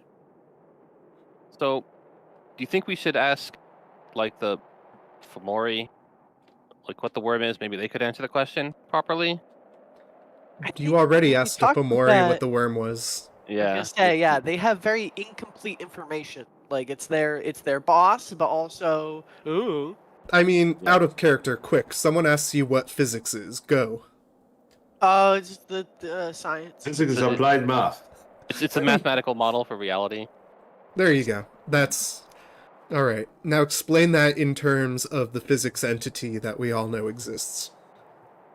Oh, Exactly. His name is Exactly. Todd, and he really likes iced tea and long walks on the beach. Alright. Someone's egging for a totem. Alright. Okay, so you all wanna go to work then, and see if you Looks can like- dig up some forbidden medicine. let's do that. Okie Also, dokie. is my again? I need to ask again. We were in the spirit world or whatever. My essence came back or whatever. Yes, Okay. it took another set of hours to actually get back to Earth. Okay. Probably So, pretty sleepy when you arrive, but I mean, when you get back to work, it's the dragon's nest now. So, you know. Oh, true. Yeah, I'm just good. If it's okay with you, I'm just gonna say I'll spend whatever to heal up over that time. yeah, including, like, you are overnight. probably fine just kind of slowly churning your flesh back into existence. I'm not going to Vomited up make my- you roll 20 times to get the exact amount of time it takes or anything. But Dolores, you do need to figure out how you're going to help her. Yeah, so we gotta get some of that experimental medicine I saw in some of those files. yeah. Well, hypothetically, they would. I could ask the security people. Jewel, maybe she knows the stuff that they use to heal injured folks. You know what? I may have read something about like some kind of combat drugs or whatever. So maybe they have something. Maybe they Admittedly, do. I hope it doesn't make you sick. That's the one thing I'd be worried about. Because Um, like there's just weird stuff in here about like yes, and we've increased the toxicity by X%. And it's like why? make me some occulty rolls if you would like. Oh sure. I can make some. Let me know if you need help, but I think you've got this. I probably got this. You know what? I'll spend an excellency to be even really got this. What's difficulty 6? Yeah.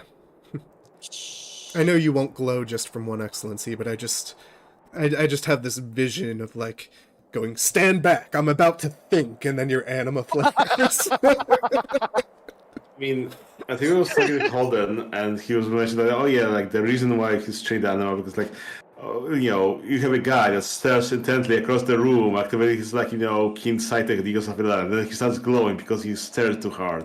Like, guys, that's not that fun. Right, exactly. Plus, your glow gives people cancer. Mm. Only a little cancer, only a little bit. Okay, it's fine. Just a little cancer is a treat. It's a treat. Bonus, Yeah, it's bonus success. cancer. Right. Bonus cancer. I love that. 8 successes. Yes, 8 successes. Okay, so you know that with your exalted level souls, no amount of, you know, Pentex level subtle worm taint in the medicines is gonna do shit to you. You know. Okay. You know, if Henry took it, Henry's already corrupt essence would be like, ah, this is wonderful, and the other two just kind of burn the corruption away. Interesting. Yeah, I got I'll- you vitamins. Yeah, I'll be like lost in thought for a few seconds after like voicing that, and I'll say, actually, I think there's some part of our superpowers that might deal with little shit like that. We might not have to worry about that unless we get one of the big interdimensional aliens actually involved and like quote unquote possessing people. Right, if you like inject a bane, that's not going to be healthy. Right. I know you can't be But possessed, this is less than but a it's still bane. not going to be healthy. But Unless yeah, you're not closely injecting technique. bane. You're injecting Okay. some healing stuff with some worm ooze in it, and you know there's worse things. Okay. It's Alright. about the same amount of ooze you get when you go to Otali's and have the number 2. Don't know I mean- what that is. I don't know Back either. to context. I just chose a number. Yeah. It's just like, you know, you buy candy and turns out it's like full of beetles because, you know, that's how you get red in, you know, in food these days. Oh goodness. All right, well, let's go yeah. to work and see what if we can find the experimental medicine. Yes. Alrighty. So I'll look into those files before we head in, just so I have some idea, and then we can talk about. I can basically direct Mason to ask about specific drugs that I Sure. think might be helpful. Yep. Also gets you some Okay. control authority. Well, give me a computer-y research roll then. We'll see how good of a drug you can find. Sure, I can do some computery research in intelligence and computer. Yep. All right. But. Wow. Oh yeah, you They want get this the thing one, called like, you want this thing called shield you. bottled banes. It's like Fomori in a That's bottle. the No, point. it's healing juice, really. It's really, guys. It's so yummy. They call this hellfire grenades. I'm pretty sure it's a metaphor. Like, guys, look, growing teeth inside of it. It's just a euphemism. You know, it feels fiery. Don't worry about it. Yeah, It lets you feel like you can burn down hell itself. exactly. With 5 successes though, which is definitely not a botch, you are able to, go through the files. You already have backdoors, so it's not hard to get to the actually, redacted stuff. You push the thing to get the spoiler to go away. That's actually all you have to do when a document's redacted. You just push it like on Discord and it actually unredacts it. People don't realize that. Yeah. One weird trick. Yeah. Don't quote me on that. This is not legal advice. But yeah, you go through that and you find that there are, of course, experimental drugs. The one that would be strong enough to actually help Dolores, you would need to talk to one of the scientists to get, the ones that work in the lab that's next to Dolores's mailroom. Since this is set up like that initial place that got destroyed was. I see. Well, You that know where it shouldn't is. be You too woke up hard. there. Yeah. All right. I think we can handle that. We'll give the lab a little visit, maybe. I guess you've downloaded the Mori lists and stuff, right? Yeah. Yeah. Would the head of the lab be Fomori, or would they be something else? Would they be something else? You know what they say: the more Oh, Fomori, the merrier. Yeah, I guess at the local Magadon level, they're probably a Fomori. I mean, depends. They usually have a short lifespan. That's a problem. Well, yeah, except the ones that get put into the high up positions are usually the ones that don't, like the what are they called? Are the Phyrextoi the ones that are born that way? Yes. You know, that's what you'll usually find in the heads of a Yeah, the research directors. and area. such. Like, that's what you know that Jewel is. Okay. She was She's born a that way. Phyrextoi.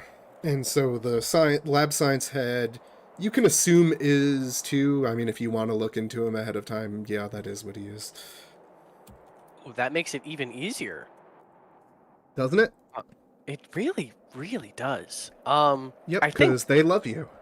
I was gonna say we might be able to fix this before we even head in for work. Oh, let's give it a try. Okay. I'll just give him a call then. Okay. All right. Yeah, he answers. He's like, hello? Right. I'm gonna mind spider him. I'm not gonna say anything. Okay, mind spider away. His willpower is going to be 7. 7. Psh, psh. I think you mean 5 because I'm a demon god over here. I mean, it doesn't change his willpower, it changes your No, it difficulty. doesn't change his willpower. No, it doesn't. I know. Let me see here. Hold on. Spider away. Yeah, it's manipulation plus computer, so just spend some sweet essence. Oh, I forgot to actually advance the day. 10 successes. All right.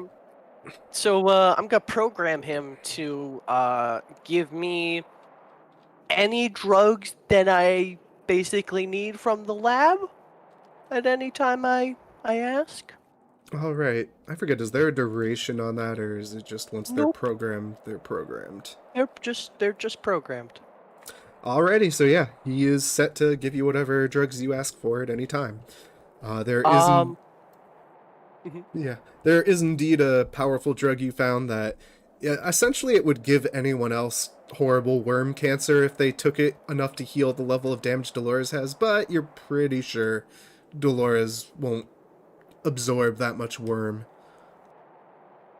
Perfect. So after the awkward like silence on the phone, because I just need him like to pick up the phone and to hear the static noise of the receiver. Right. Then I'm just going to say, hey, I'm just gonna need to pick up a couple of things, and I name like a couple doses of that drug. Yeah. When I stop into the office, if that's okay. He tells you, of course it's okay. He'll meet you there. Awesome. And I hang up. That is remarkably effective. It definitely won't have any consequences at any point. Oh no. Someone did their job. Oh yeah, like oh what happened? What do you mean he doesn't work here? Oh, what do you mean we can't find him? Oh. Oh.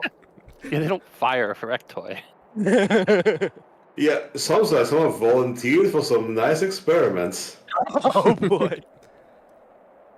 So yeah, perfect. We'll head to work. I'll do my normal work day, I guess, and I'll pick up my drugs, and I'll get those back to Dolores whenever it's convenient. Alrighty, let's make up some mechanics. I'm gonna roll a bunch of dice, and the successes is how much the drugs will heal Dolores.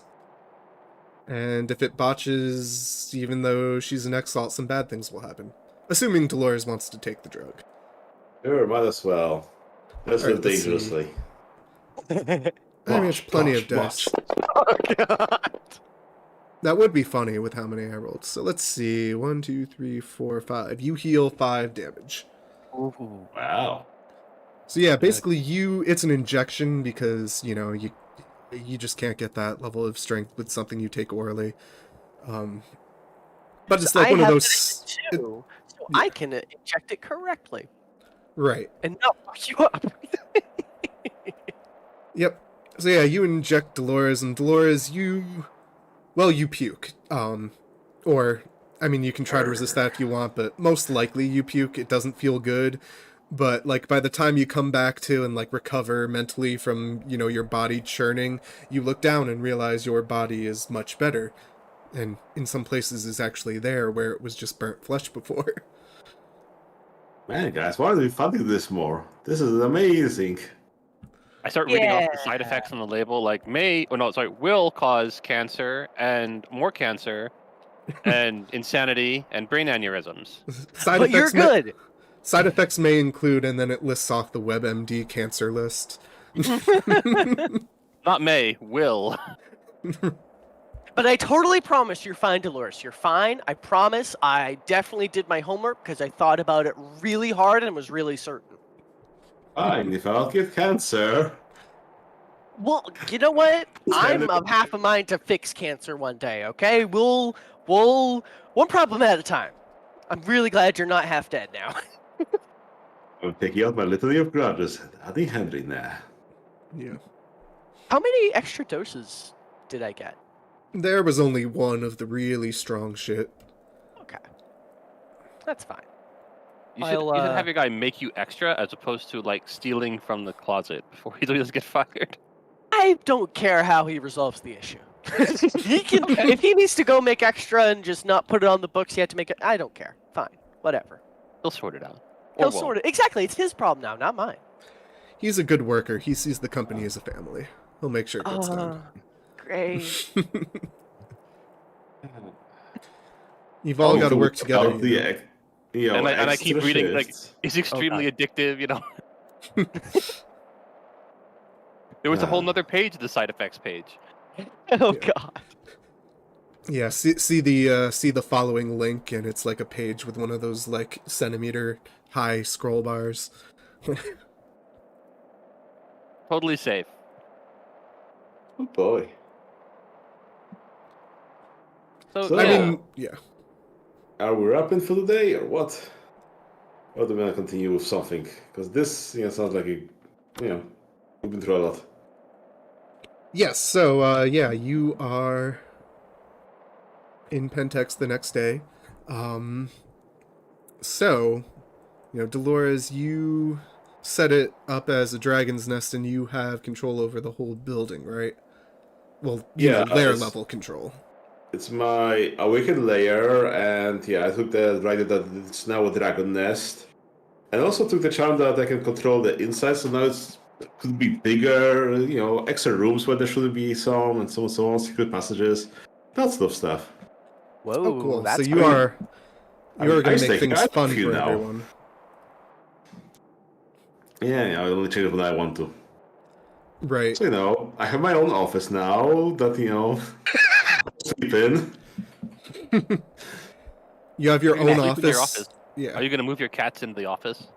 I don't have cats. Who said that I had cats? Oh, I thought you did. Okay. Aw.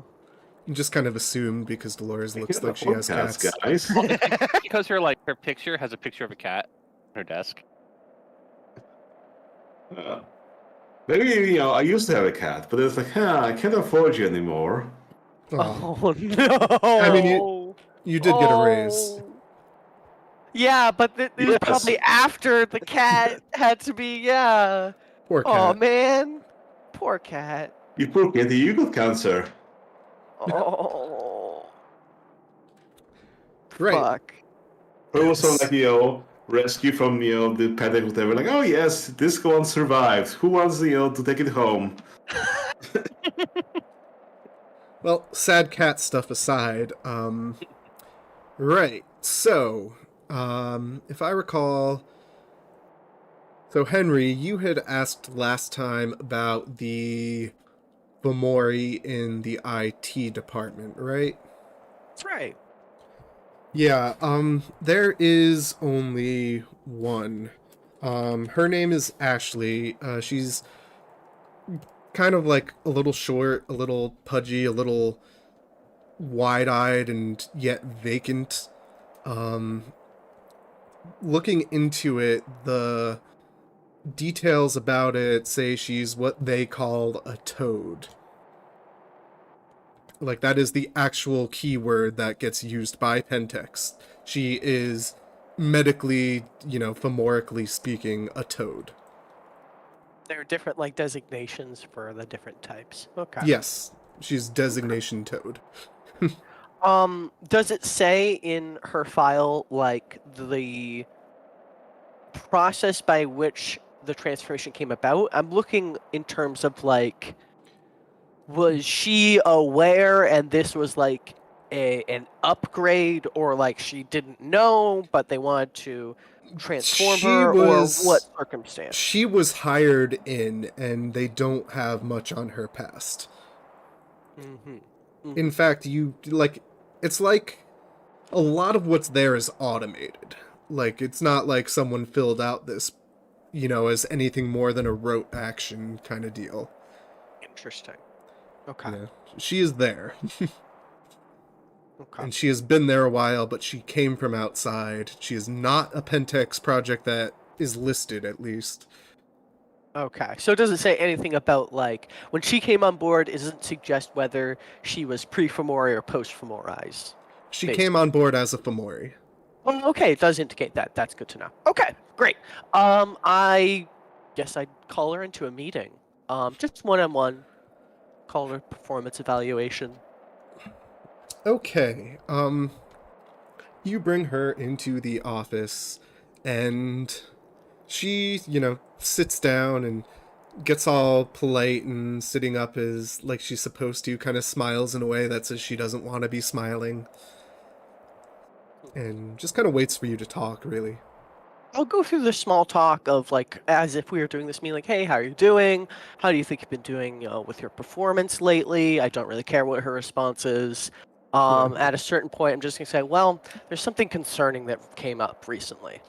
I was hoping you could just to explain. note it, when you were going over all the like basic stuff, she gives the exact response you would expect for like how to talk to a manager about your day and about how you think your performance is going and that kind of thing. It is like perfect, but so archetypical that you recognize it as perfect because of that. Like, this was planned in front of a mirror 20 times. Like, yeah, like she was coached on it, basically. She coached herself on it, more likely. Very interesting. Okay. So as we get to the end of that, like I said, I'll say there's something really really important that came up recently that I wanted to draw your attention to. And then I'm going to turn like the monitor like on my desk towards her. It shows a bunch of different like stats and stuff about how we track like productivity and all that kind of jazz. It is for real productivity. I tell her, look real close there. Like, lean in, please. And see if you can see the issue that I'm seeing. Does she lean in? She does indeed lean in to start looking it over. Great. I'm gonna mind spider. I figured. That's why I didn't say anything else there.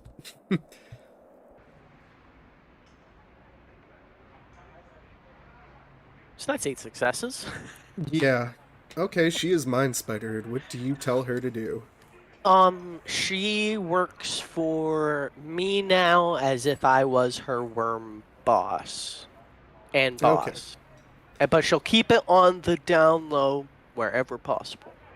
Right. So, yeah, you basically tell her to act like she's still working for the others, but your word is law at the end of the day. Exactly. Okay. She gets all of that just from looking at the screen. And I say, do you understand? She kind of blinks once and nods and says, yes, I understand. Wonderful. I really appreciate that. So I'm going to need some more information to update our private performance evaluation, not the one we're putting on here. How long have you been femorized? She thinks for a moment and shrugs at you. And it is not like she's trying to hide anything. She shrugs and looks like she legitimately has no idea. Oh yeah. No, I felt that programming in bed. Okay, interesting. I was thinking, like, there's also an Infernal Charm called Crown with Fury that might be more of what you're trying to do right now, because, like, I think the Mind Spells stuff is, like, more dominate. Like, oh, you tell them to do something and they do it. Versus Crown with Fury is more like the long-term presence, but, like, oh, you influence them and they work for you, they have a long think. Like, oh, you might tell her to tell you about that, but that's one command. You do it not like, hey, you work for me now.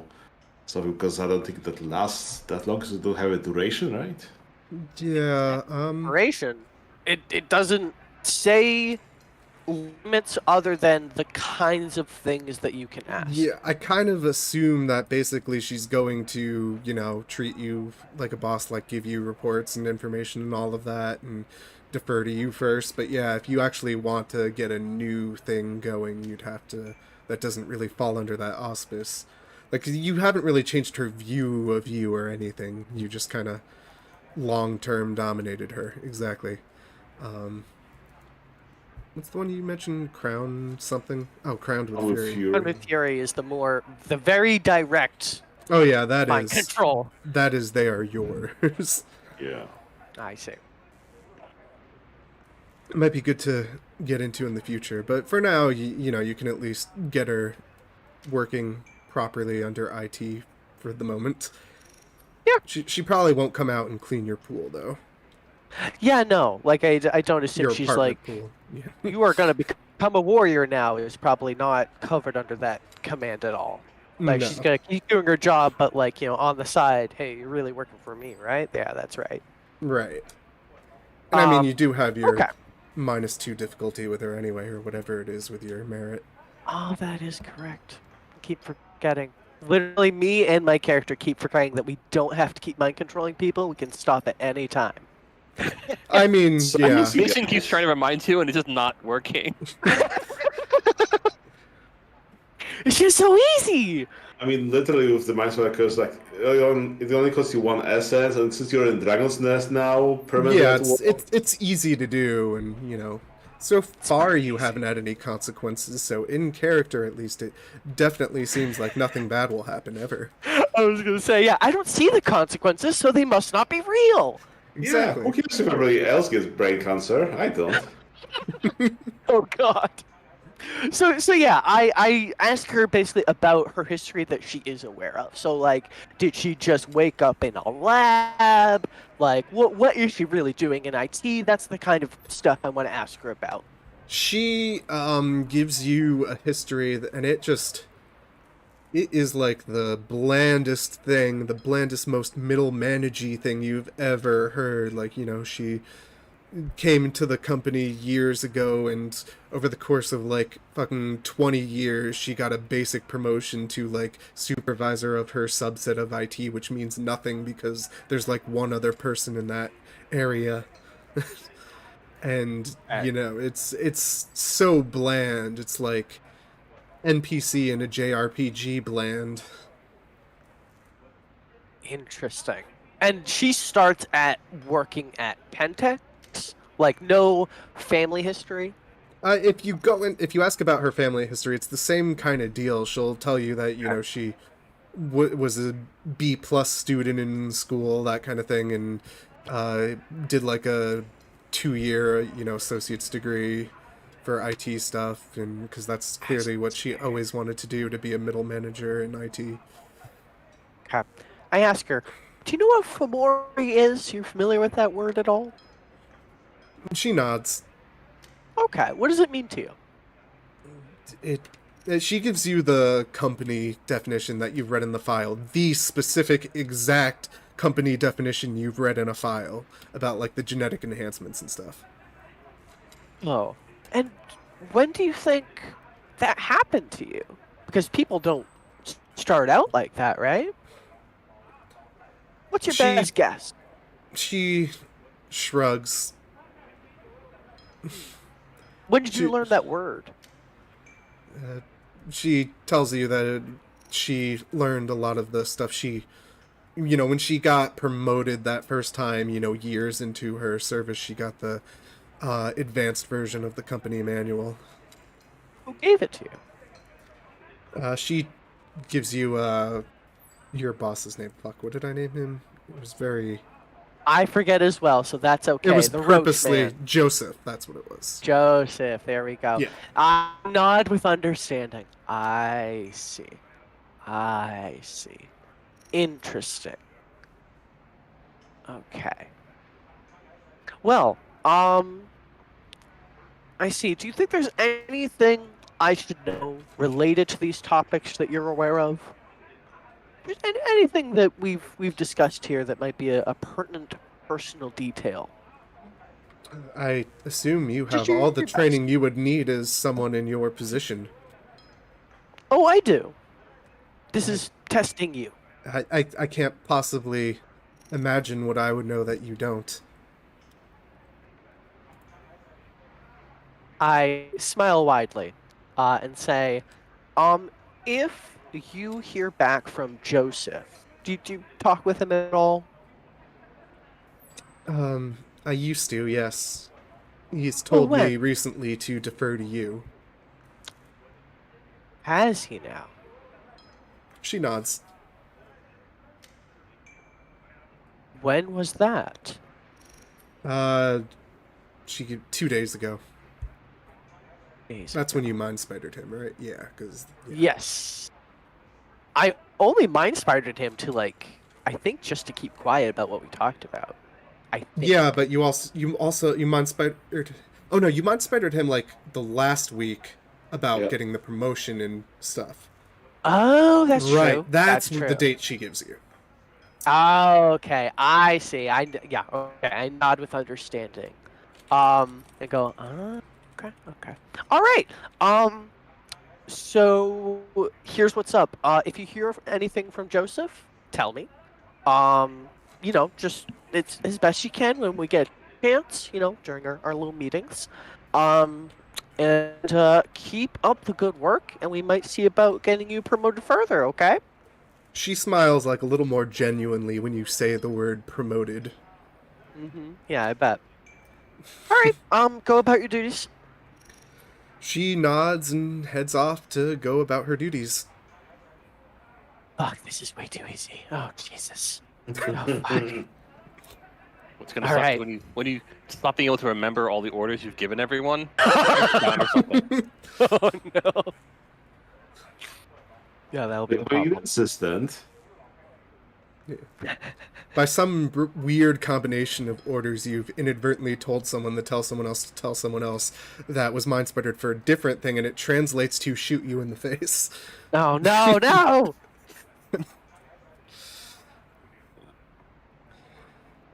What happens if you counter Mind Spider a Mind Spider? Oh, You I get think they the just have a power brain comparison aneurysm. rule. Right. You're Oh, gonna learn a lesson God. that every Ventrue learns eventually. Yeah. Who doth has the lower effective generation wins. Oh, I see. Well, there's also All right. Dominate is a sometimes toy. Hmm. At least until you get the high enough levels that it self-corrects. Yes. Yeah. I have a plan for moving forward. I'm not gonna continue taking the spotlight. If folks have other stuff to do. Well, do any of the others of you have anything to do before Henry comes to you with his plan? Well, I was going to see if I could get Henry issued weaponry. I meant that kind of really hobbled him during the little skirmish we had with the werewolves, and we certainly have an armory. So the proposal I was just going to suggest to Jewel was that we start arming Pentex employees who are rated with firearms and are of a certain VIP level, e.g. Henry, Right. right, who's probably the only guy who meets that requirement, with some of our surplus weaponry that we otherwise would have to account for in the budget. Alright, she seems reluctant at first, so give me a roll. But you'll get difficulty 5 since you've previously become best friends with her. Sure. Expression, empathy, I guess, whichever. Expression is probably better for this. There's no Right, real let's see. empathy to have. Yeah, what is? Well, that is a success. Okay, yeah, she says, like, she goes into some things like it's gonna have specific criteria, like they have to be trained, they have to show proof of blah, and the blah blah, and report blah, and, you know, make sure you sign out blah blah blah. But yes, it Great. does Oh, go gosh. through.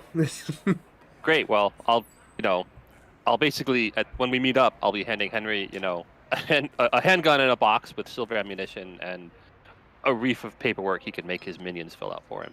I will literally just like it's my birthday. Like, oh, Mason, that's so nice of you. Yes.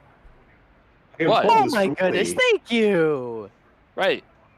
And I'll sort of show you how these firearms are remarkably rugged. They're designed like you wouldn't even need 5 fingers to fire this, because sometimes I use tentacles. Jesus. Right.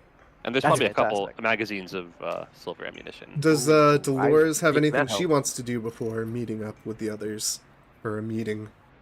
No, I don't think I have anything planned at the moment. Okie dokie. So yeah, well, Henry, why don't you explain your plan? So I'm assuming this is like the night after work. Okay. Go to the same bar or something like that. Or back to one of our places to talk. This is Whatever probably you guys wanna nicest. do. Yeah. Okay. I mean, this Um, little bit suddenly I mean, appeared remember here. the bar probably has eyes on it now. Oh yeah, that's a good point. Shit. I'm sorry. What did you say? Did you suggest something? Well, we could just go into this boardroom that just appeared as the janitor's closet. Oh, there you go. I mean, fair enough. Especially if people don't recognize it or whatever. Yeah. All right. Yeah, it's We the can just do that. it's the after office intervenue secondary boardroom that basically has 10 qualifiers on it that only you all can use it. So Oh, no one else would go perfect. there. So I'm thinking basically I call you guys up like, hey, I want to talk. Let's head back to my place, whatever. And then Dolores is like, oh no problem. We have a spot. What spot? It says room number. What? It's not on the map. what are you talking about? But then I head down there. There it is.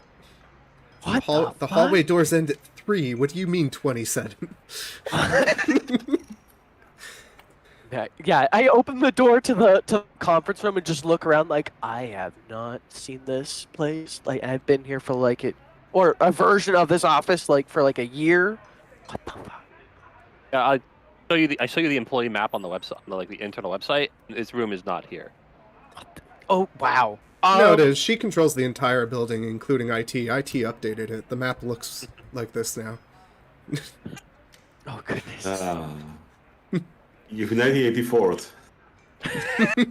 I memorized the previous map. This room was not here before. Yeah, Dolores is just like, Yeah. no, Now that's you're- not true. Your personal paper copy wouldn't be updated, but all of the ones in like the official books and online would be, if assuming Dolores Right. wants it to. But But we have extremely I think it's powerful funnier memories. We that can way. remember. We can remember the old office layout. We might. Yeah, we might. Okay, yeah. So I'm in the conference room, kind of looking around. Is Dolores here? Yeah? Was she already here? I mean, do they want to come in together? I mean, I suggested Yeah, the yeah. thing and so on, so yeah. Hey, Dolores, what was this Yes? always here? No. You Is know, you all noticed that once you're settled in and sitting down, you didn't see them come in, but there is an individual in a suit that is sitting across from you, just sitting, watching. They look, they've got a very generic sort of like short-haired, average-featured kind of look. They're just watching. Hey there, Oh. pal. Don't think we invited you to this meeting. Oh. I control the doors to make them disappear behind somewhere, to slide up from the wall and into, the next room. No, there's Apparently, your superpower is dynamic architecture. they're still there across from wherever wherever you end up with. They end up there once things are done rearranging. Say that, I'm removing the exit from this room so we can, have Oh, this conversation. I thought you were saying like you were pushing them out of the exit or Oh, something. no. No. Oh, doing the horror movie thing where the exit you thought was right there is gone now. No, that part. Yeah, if you all want to wear awareness, if you all want to roll awareness, you can do that. It's a Hey, thing I'll you can do.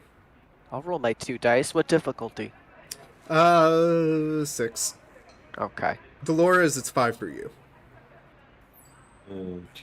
Well, I didn't see shit. Yep. Oh, that's Mason's awareness. Okay. And Dolores? 5, I'm going to... just checking whether that's my Eldritch. Yes, so I'm going to pump it with Excellency, might as well. Go for it. And you are in your lair. Yes, it'll be... Yeah, like this. I think that is... 2 successes from you. That's amusing. That? Sometimes the dice are like... Wait, that's basic roll. It should be... Oh yeah, that's a cast for you, so that would be 5 for you. 5 successes, yeah. Yep. Okay. So Mason, that is a spirit, or part of a spirit. Dolores, that is the building spirit you've already interacted with. Right. That was. They're just Okay. taking the form of Pentex employee. I don't think we can disinvite him. It's his. Yeah, table. you altered them, so... I am already, like, reaching for my gun and getting ready to, like...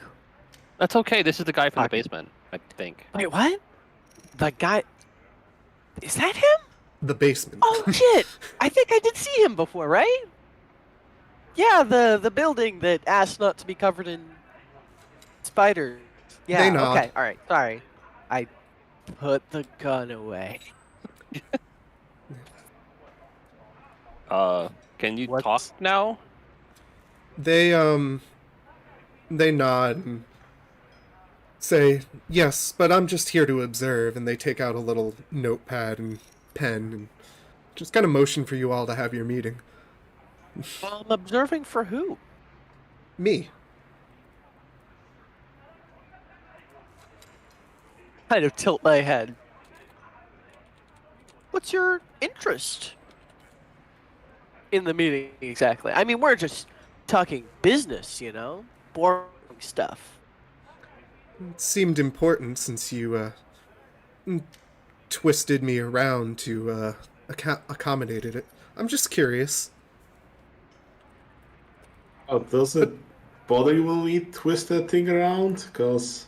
No, it's more like if someone, like if you felt, it's more like if you like let your arm drop. It's not something that really bothers you. You just kind of recognize it's not where it used to be. Oh, okay. Well, do let us know if we hurt you by accident. We can work it out. Of Yeah, course. That's not my intention. I was trying to get the spiders kind of off your back. Oh, they've been wonderfully accommodating since then. Oh, okay. So we're cool? They nod. I kind of look at the others like, are we cool with that? Yes, yeah. All right. I mean- kind of just shrug my shoulders and go, okay, cool. Someone's taking minutes for us, I guess. Great. So if everyone could take a seat, I have a presentation ready. Fantastic. So I'm gonna go to the front of the room. The smart TV projector thing is just gonna turn on because of course there's one. And it's going to have my PowerPoint on it. The PowerPoint is really, really simple. First page, like the first page just says, taking two over times. Magadon. Just in big bold letters. I point towards it. Spirit starts taking notes. Mm-hmm. Does everyone understand?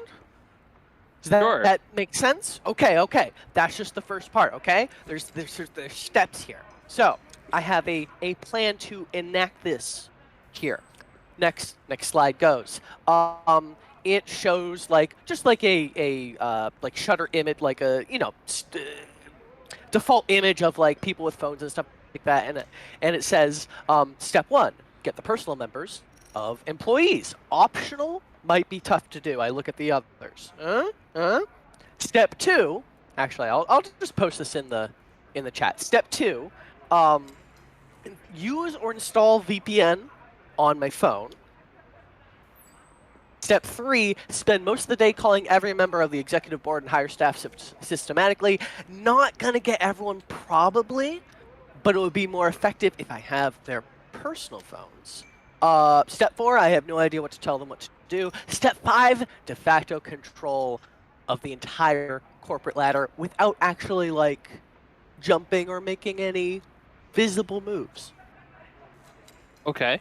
Last slide, comments, suggestions. Am I crazy? Did I go fully insane? Am I a So- super villain? See, So this is Chrono Fury, so you can control them. But yeah. I mean, so assuming that it does work, we can't be the first people who've thought of this, right? Okay. So- So question: why do you want to call them, and how does that help us? Because Dolores hasn't known that you mind control people with phones. I look at her like staring off, like through her almost like, oh, I didn't tell you. Oh, Dolores, I can turn on people's free will. It's kind of scary. You know, with phones. Mm-hmm. I take Or my phone, earbuds? just toss it in the garbage. No, wait, Dolores, I wouldn't do that. I mean, you have to be safe. So the question, I'm sorry. It's I 5G have- after all. so I have two questions. The first is, like, are you sure you're the only one who can do it? Oh, I don't know. Right. I don't know. So if let's imagine for a minute that Okay. you succeeded and you've taken over Pentex board. How would you defend against it? Against the next guy doing it to you? Well, I guess that depends. If psychic people are real or something. I guess we need to s- figure something out. Right. So the next thing I would do is go through the files and look for that because they probably already have it in place. The spirit raises its hand like with one finger politely. Go Yes. ahead. From what I understand, they tend to encapsulate their personnel lists. Like the local Magadon office probably won't have access to the highest reaches of the controlling entity, Pentex, as you put it. Right. Now, I think for the low-level people, which is to say everyone in this office, it would probably work pretty well. Outside, much more difficult. Especially because I bet if we go through the files, we can find defenses they've already put in place for it. They're just probably expensive. Ensis. Okay. Yeah. I'm out of my depth with that one. You seem to be more familiar with the spirits. I say in quotation marks. I mean, that side of imagine, things. are there spirits of the phone networks who could detect this or stop it? I don't know. Oh God, you gotta be kidding me. Is this really an everything's alive situation? Seriously? God damn it. The building spirit Okay. nods. Oh no, come on. Fuck. Well, okay. Is everything alive? He asked the animate building spirit. I mean, give me some time, yes. Okay. Okay, so then maybe there's more investigation to do, but I gotta tell you, time is ticking. Okay, Is yeah, the no. thing, you know? So I know this sounds crazy, but like I feel like I need control over the situation so I can fully analyze all the variables involved. Okay. Well, let's just 'Cause- start with this building. Let's not. By this building, I mean like this particular corner of Magadon Incorporated, which itself is, an international biotech firm, I'm sure. So, Crap. we will do your thing, but restrict it to this office. So, worst case scenario, we cut our losses and run somewhere else, and it's not a global impact. Because if someone hacks every mind across in a building, that's scary and dangerous and spooky. If someone does it to 25 offices all over the globe, that's a worldwide attack, and you throw all your weapons at it.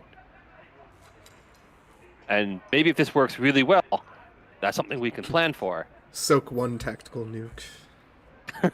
Soak one tactical nuke. Oh boy. That's when you bust out the Heavenly Guardian defense. Okay. Okay. Start slow. We can start slow. That's fine. Yeah. All right. I'll do that then. Yeah. But Also, like, make sure this is the way you want to do it. Like, does this have side effects? Does it wear off? I don't know. How well do we understand this phone network mind hacking thing? all I can tell you is it's been working flawlessly. So Okay. far. Even people, they're like tough nuts to crack. Like like Joseph. He's a stubborn asshole. But I could almost make him do it. Anything. Okay. So I don't know what to tell you about side effects. I haven't made anyone's brain explode. That's good. Yeah, no. I mean, so far it seems like it works great. Yeah. But maybe we can experiment and see just for right here. That makes sense. Yeah. That makes sense. Pilot project. Pilot. Pilot project. I like that. Yeah, right. We're gonna pilot conquer Magadon through mind control via phone networks. We'll see how it goes. Yeah, this is a good playground to test this.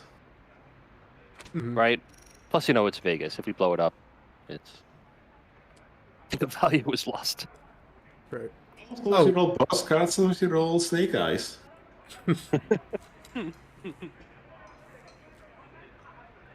All right. Well, is there any other amendments to this plan? Like, for example, okay, I can call the people that are just in charge of this building so that we can kind of do what we need to, but like what are the specifics that we might need, and what's our long-term plan? Because right now we've gotten some information over and over that the worm real bad, it's like sick or something, it's the big cosmic alien god out in another dimension, but also every fucking finger of Pentex is just reaching out with this thing.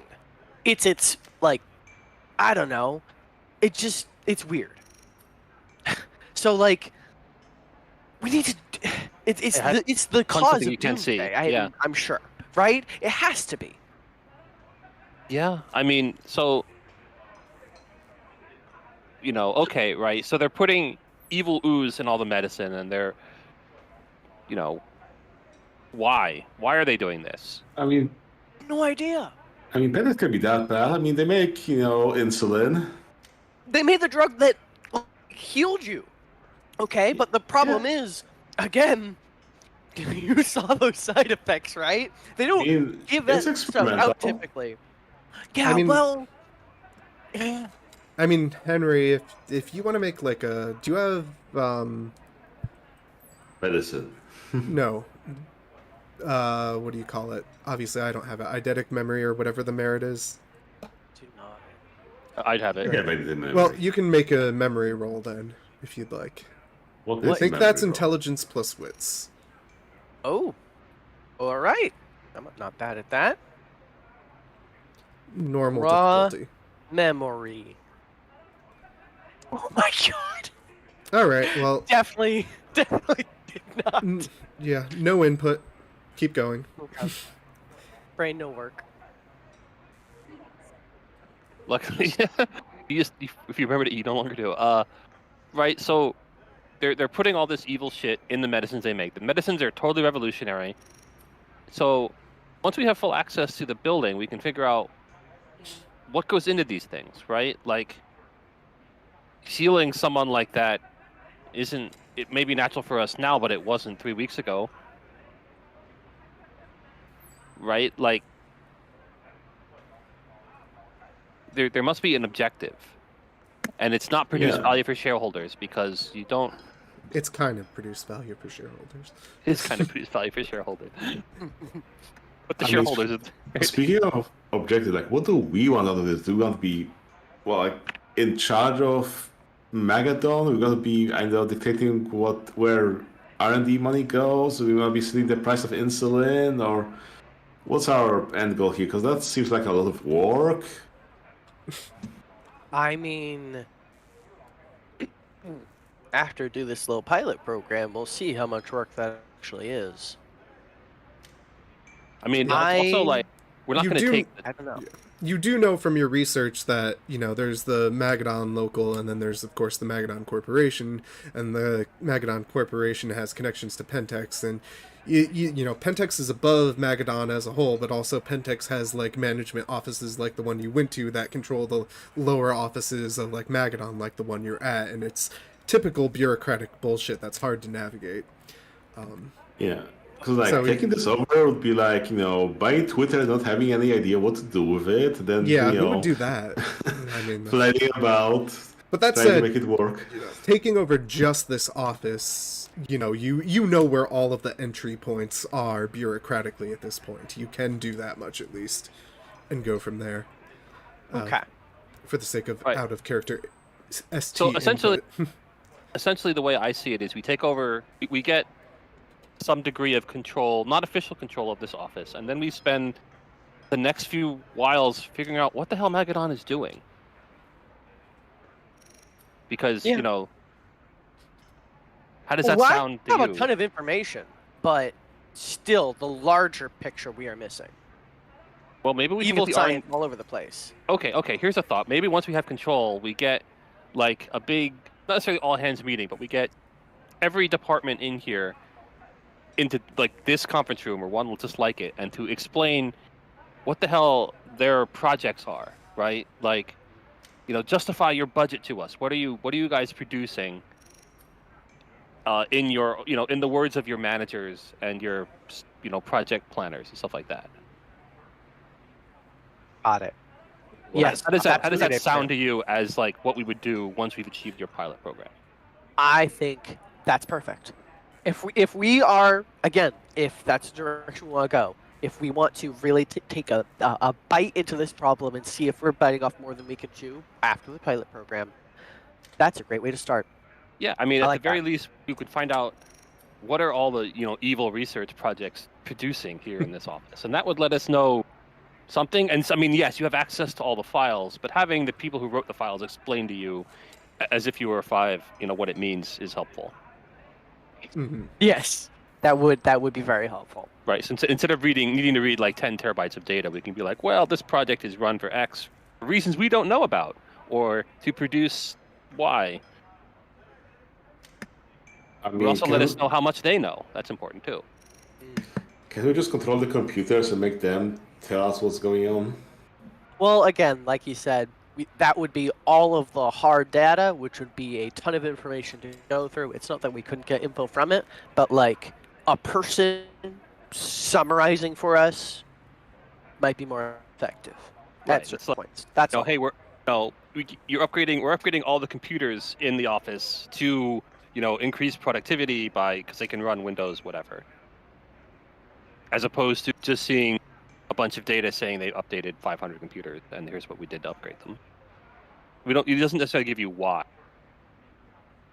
unless you find the exact right file, and finding that is a pain in the butt, I'm sure.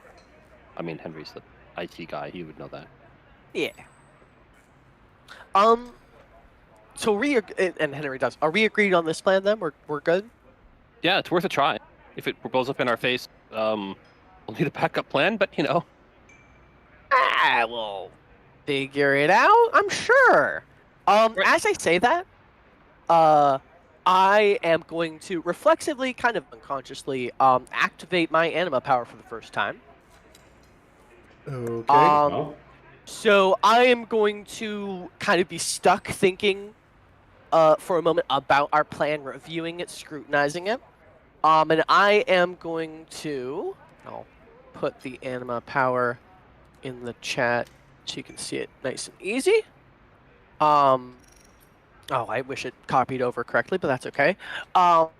Basically, while intensely studying an object, situation, or individual within my life sight, I'm going to spend 1 essence and ask a question about it. So I am analyzing, like, us, this plan, that's the situation. And I want to ask, what is the largest impediment to this plan being successful that I'm not aware of? All right. Let me reread that really quick. Character's animus playing. Great staring eyes open within its emerald flames. I mean, yeah, I think that's just the basic animal power you're using, not the flaring one. Right. Just noting for everyone, like, viewing you, what that looks like. All right. So yes, the greatest impediment you aren't already aware of to your plan. Mhm. Greatest impediment. And the plan, I want to be really specific, is me taking over this office. So not the larger plan, but this specific plan. Greatest impediments. Your charms don't do that. Oh no! Oh no, we read the rules wrong! Shit! Sorry, what? Like, yeah, your greatest impediment is you have a charm that makes people do something, but that doesn't guarantee long-term control over them. Oh, you're Or any saying control the whatsoever. greatest impediment is him not knowing how his charm works. Yeah, this plan doesn't work because No. Sorry, give me just a moment to open up a book. But what you are aware of as the impediment to your plan... What's it called? they have a lich in the basement that will murder everybody. Not quite. But you learn that there is a mage that is keeping track of this office, and I am trying to find the damn Las Vegas book so I can tell you which mage. Oh boy. Ooh. So the mage beguiled the building to take notes. No.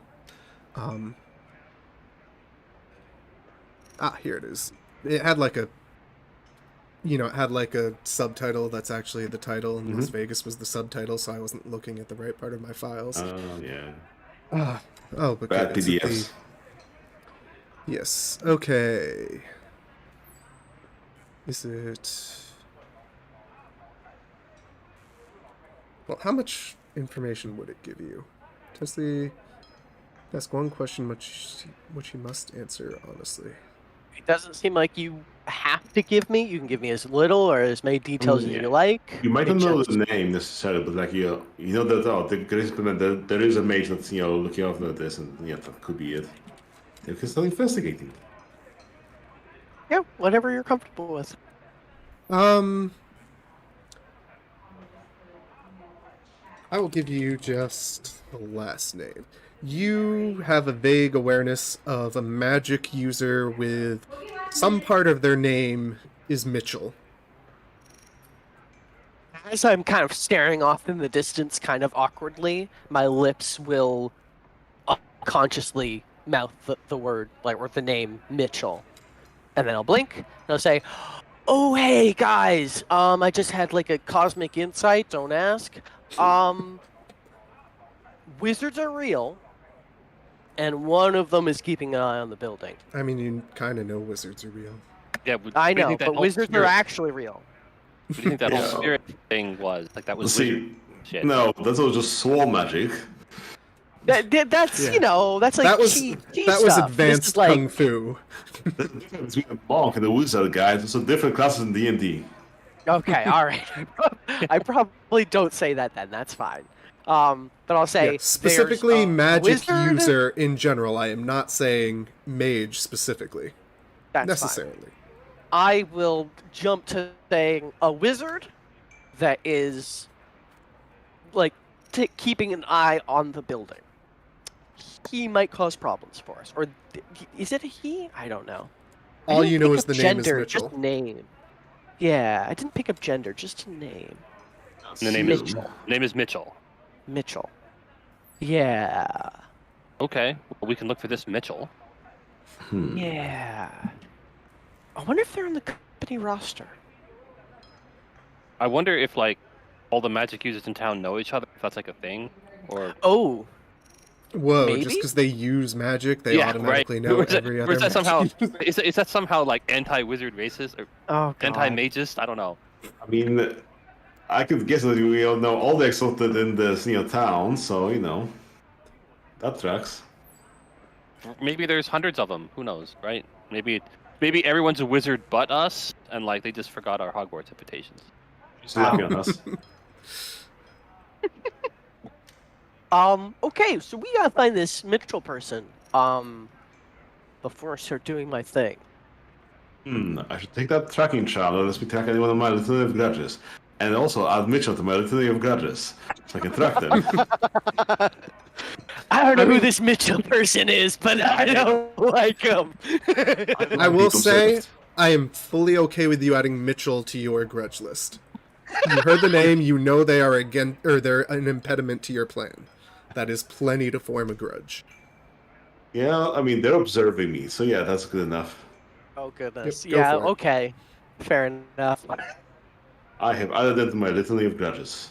Oh yeah, especially because now, you know that thing you did with the office, right? Yeah. When I look at it on the way, like the whole thing lights up like a Christmas tree. Okay. Or like the big one in Rockefeller Center, they'll freaking close. So somebody might have noticed. I'm just saying. Oh. Yeah, like basically that power by default makes Dragon Nest glow. Boy. Oh. Yeah. Uh-oh. I'm just pointing that out to you, that it is not necessarily subtle. I mean, is it a bad thing? Should I make it stop? I have no idea. Look, I'm as once new to we the take scene. care of Mitchell, I think we'll be okay. That might be why Mitchell is paying attention to us. You know what? The Maybe. building politely raises its hand again. High building. They clear their throat and say, the dragon nest is wonderful. I don't know if what is it? The power here is power. wonderful. But it probably is noticeable to those that are aware of the spiritual, but that most of them would be contained within this area. You may want to look into planned visitors or what have you for the coming days in case someone else who would be aware might come by. Oh, Planned boy. visitors? You know, like the sign-ins and stuff, like if someone's coming out to check over the place or have a meeting or whatever else. Fair enough. I'll make a note of that, and I'll tell you where the file is kept, so Henry can just hack and look at it whenever he wants. There we go. And it's worth noting, even having seen the Heart Eater thing, Dolores, the building seems to love you. Yeah. Aw. That's nice. Yep. Oh. Yeah, well, Dolores currently is happy in the building. Right. Took her a week or whatever, but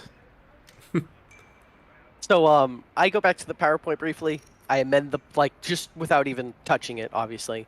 And I just add to like the first step, actually deal with Mitchell.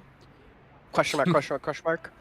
I mean, I say, this doesn't necessarily need to be a mind spider. We can just have a conversation with Mitchell and see what they are looking for. no, we can. I agree. No immediate mind control. You got it. Definitely won't do that. Right. You'll need to make that a post-it note and put it in front of your computer, won't you? Do I need to make you roll subterfuge for against your friends here? No, because Henry is trying to convince himself that's true. Like, no, I definitely will stop doing that. When he says it, he believes it, but then he'll just forget and start rolling Right. the power as soon as he talks to them. Yeah. See. I'm totally only eating one piece of cake from the fridge today, that kind of thing. it makes cake him go? show, I know, charisma and something to convince him that, yeah, that's the truth. Charisma So- leadership. Yeah, I guess probably not from the office. That seems like it'd be unwise. But eventually, I'll give Kevin a call and ask him if he knows of a Mitchell. A magic user of some kind named Mitchell who's interested in Pentex or the local Pentex or local Magadon. He doesn't know. Okay. I guess they are not all on each other's Rolodexes then. Does he know anyone who does happen to know all the magic people in town? Are you gonna make me fucking look at the Chantry list in the Vegas book? Because I'll do I mean, it. Let's see. Make Well, him do it. I was already at the redacted section, so let me check the other sections really quick. Do. Go to this, wizard that's, into Harry Potter. They'll tell you about this wizard that's into steampunk. I mean, kinda. Let's see. Uh, Actually, it doesn't seem like there are a lot of Akashics other than the ones we've made up in this. But they will. He will mention the Black Pure. No, he wouldn't actually tell you the Chantry name. That'd be stupid. He will tell you to look up Ralph Cannon as someone who works who works at the Luxor. Okay. If he's got like a phone number or whatever, we can go have a conversation with that guy. Mm-hmm. And that will probably be something to do next time, because... sounds good. Yeah. Yep. Alright, so it sounds like for next time you're going to start your mind spidering, then look into Mitchell, and is there anything else I should be planning to do? Mine's very visual. Is there anything else you guys had planned? Not yet. I mean, if you don't have anything major in mind, we can cover that later. I guess we should figure out what kind of scope we want of this game, because like if we had a meeting with Unconquered Sun telling us to save the whole world, that just kicks it up from, hey guys, we're just fooling around here in this Magadon building, to, oh yes, we're fighting the apocalypse and so on and so on. And I mean, that's kind of your different scope end of the goal. game. That's your long-term end goal. Yeah, but, Hopefully, like, not really deliver value to shareholders. Therefore, but it's like, is that something that we'll be actually dealing with this game? Because buying all those 5 charms to be actually dealing with that takes a while. That's an eventually thing.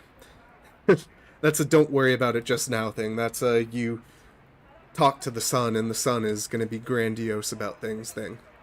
It's So your in the sacred duty to meantime- prevent the universe from imploding. In the meantime, thank you everyone for listening. This has been Chris Falco with Falconian Productions, and you've been listening to Exalted vs. World of Darkness Pentex.